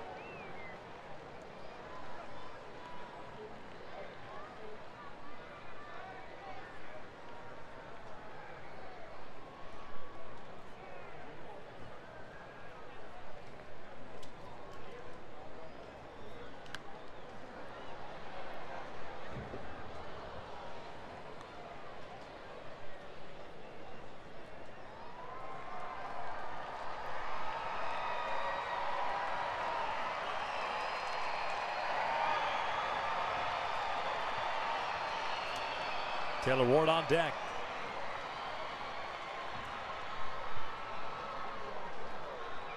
Three-2. That's out to center. Playable for Kemp. 2 down.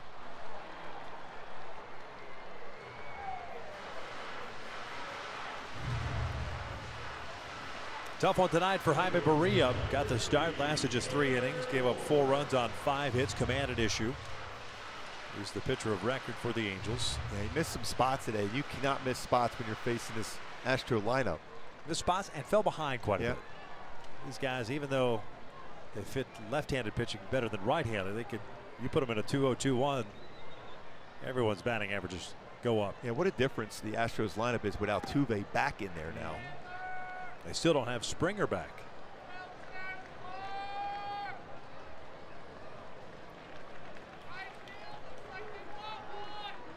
Ward 0 for 2 with a walk. There's George.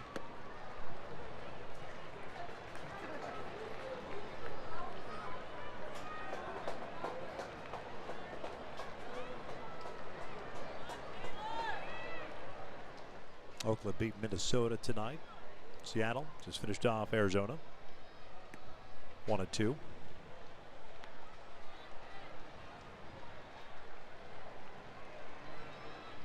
Dodgers are tied up with San Diego. Padres tied it up in the 9th inning with a home run. It's the third straight blown save for Kenley Jansen. 4th home run he's allowed this week.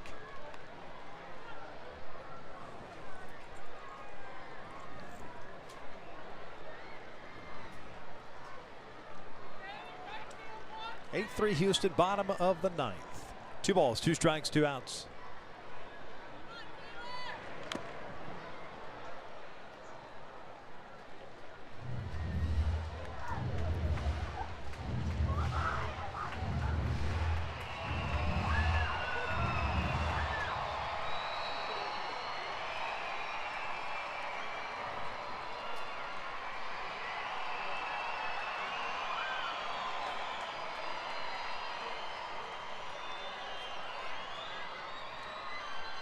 Eric Young Jr. on deck should this continue. 2-2. Got a piece of it. Violent low pitch. Over 40,000 here tonight. Fireworks tonight and a movie. Back to the Future. McFly. Yes. Hello, McFly.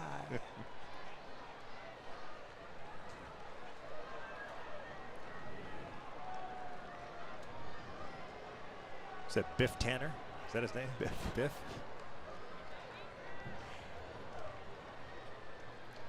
Slider and a called strike 3, and the Astros have taken the first 2 tonight to final 8-3. Yeah, close game until there's 4 in the 8th inning. Now it's time for Land Rover above and beyond player of the game for the Astros. Marwin Gonzalez, a big game once again. 2 for 4. He had an RBI double and a solo home run. He's been crushing in baseball the last 6 games, just under 390, 385 with 10 RBI with 4 home runs for Gonzalez as he's gotten hot at the wrong time for the Angels. Verlander with a W. Maria with the loss. No save tonight as Houston takes game 2. Final 8-3. Stick around. Angels Live postgame show is coming up next.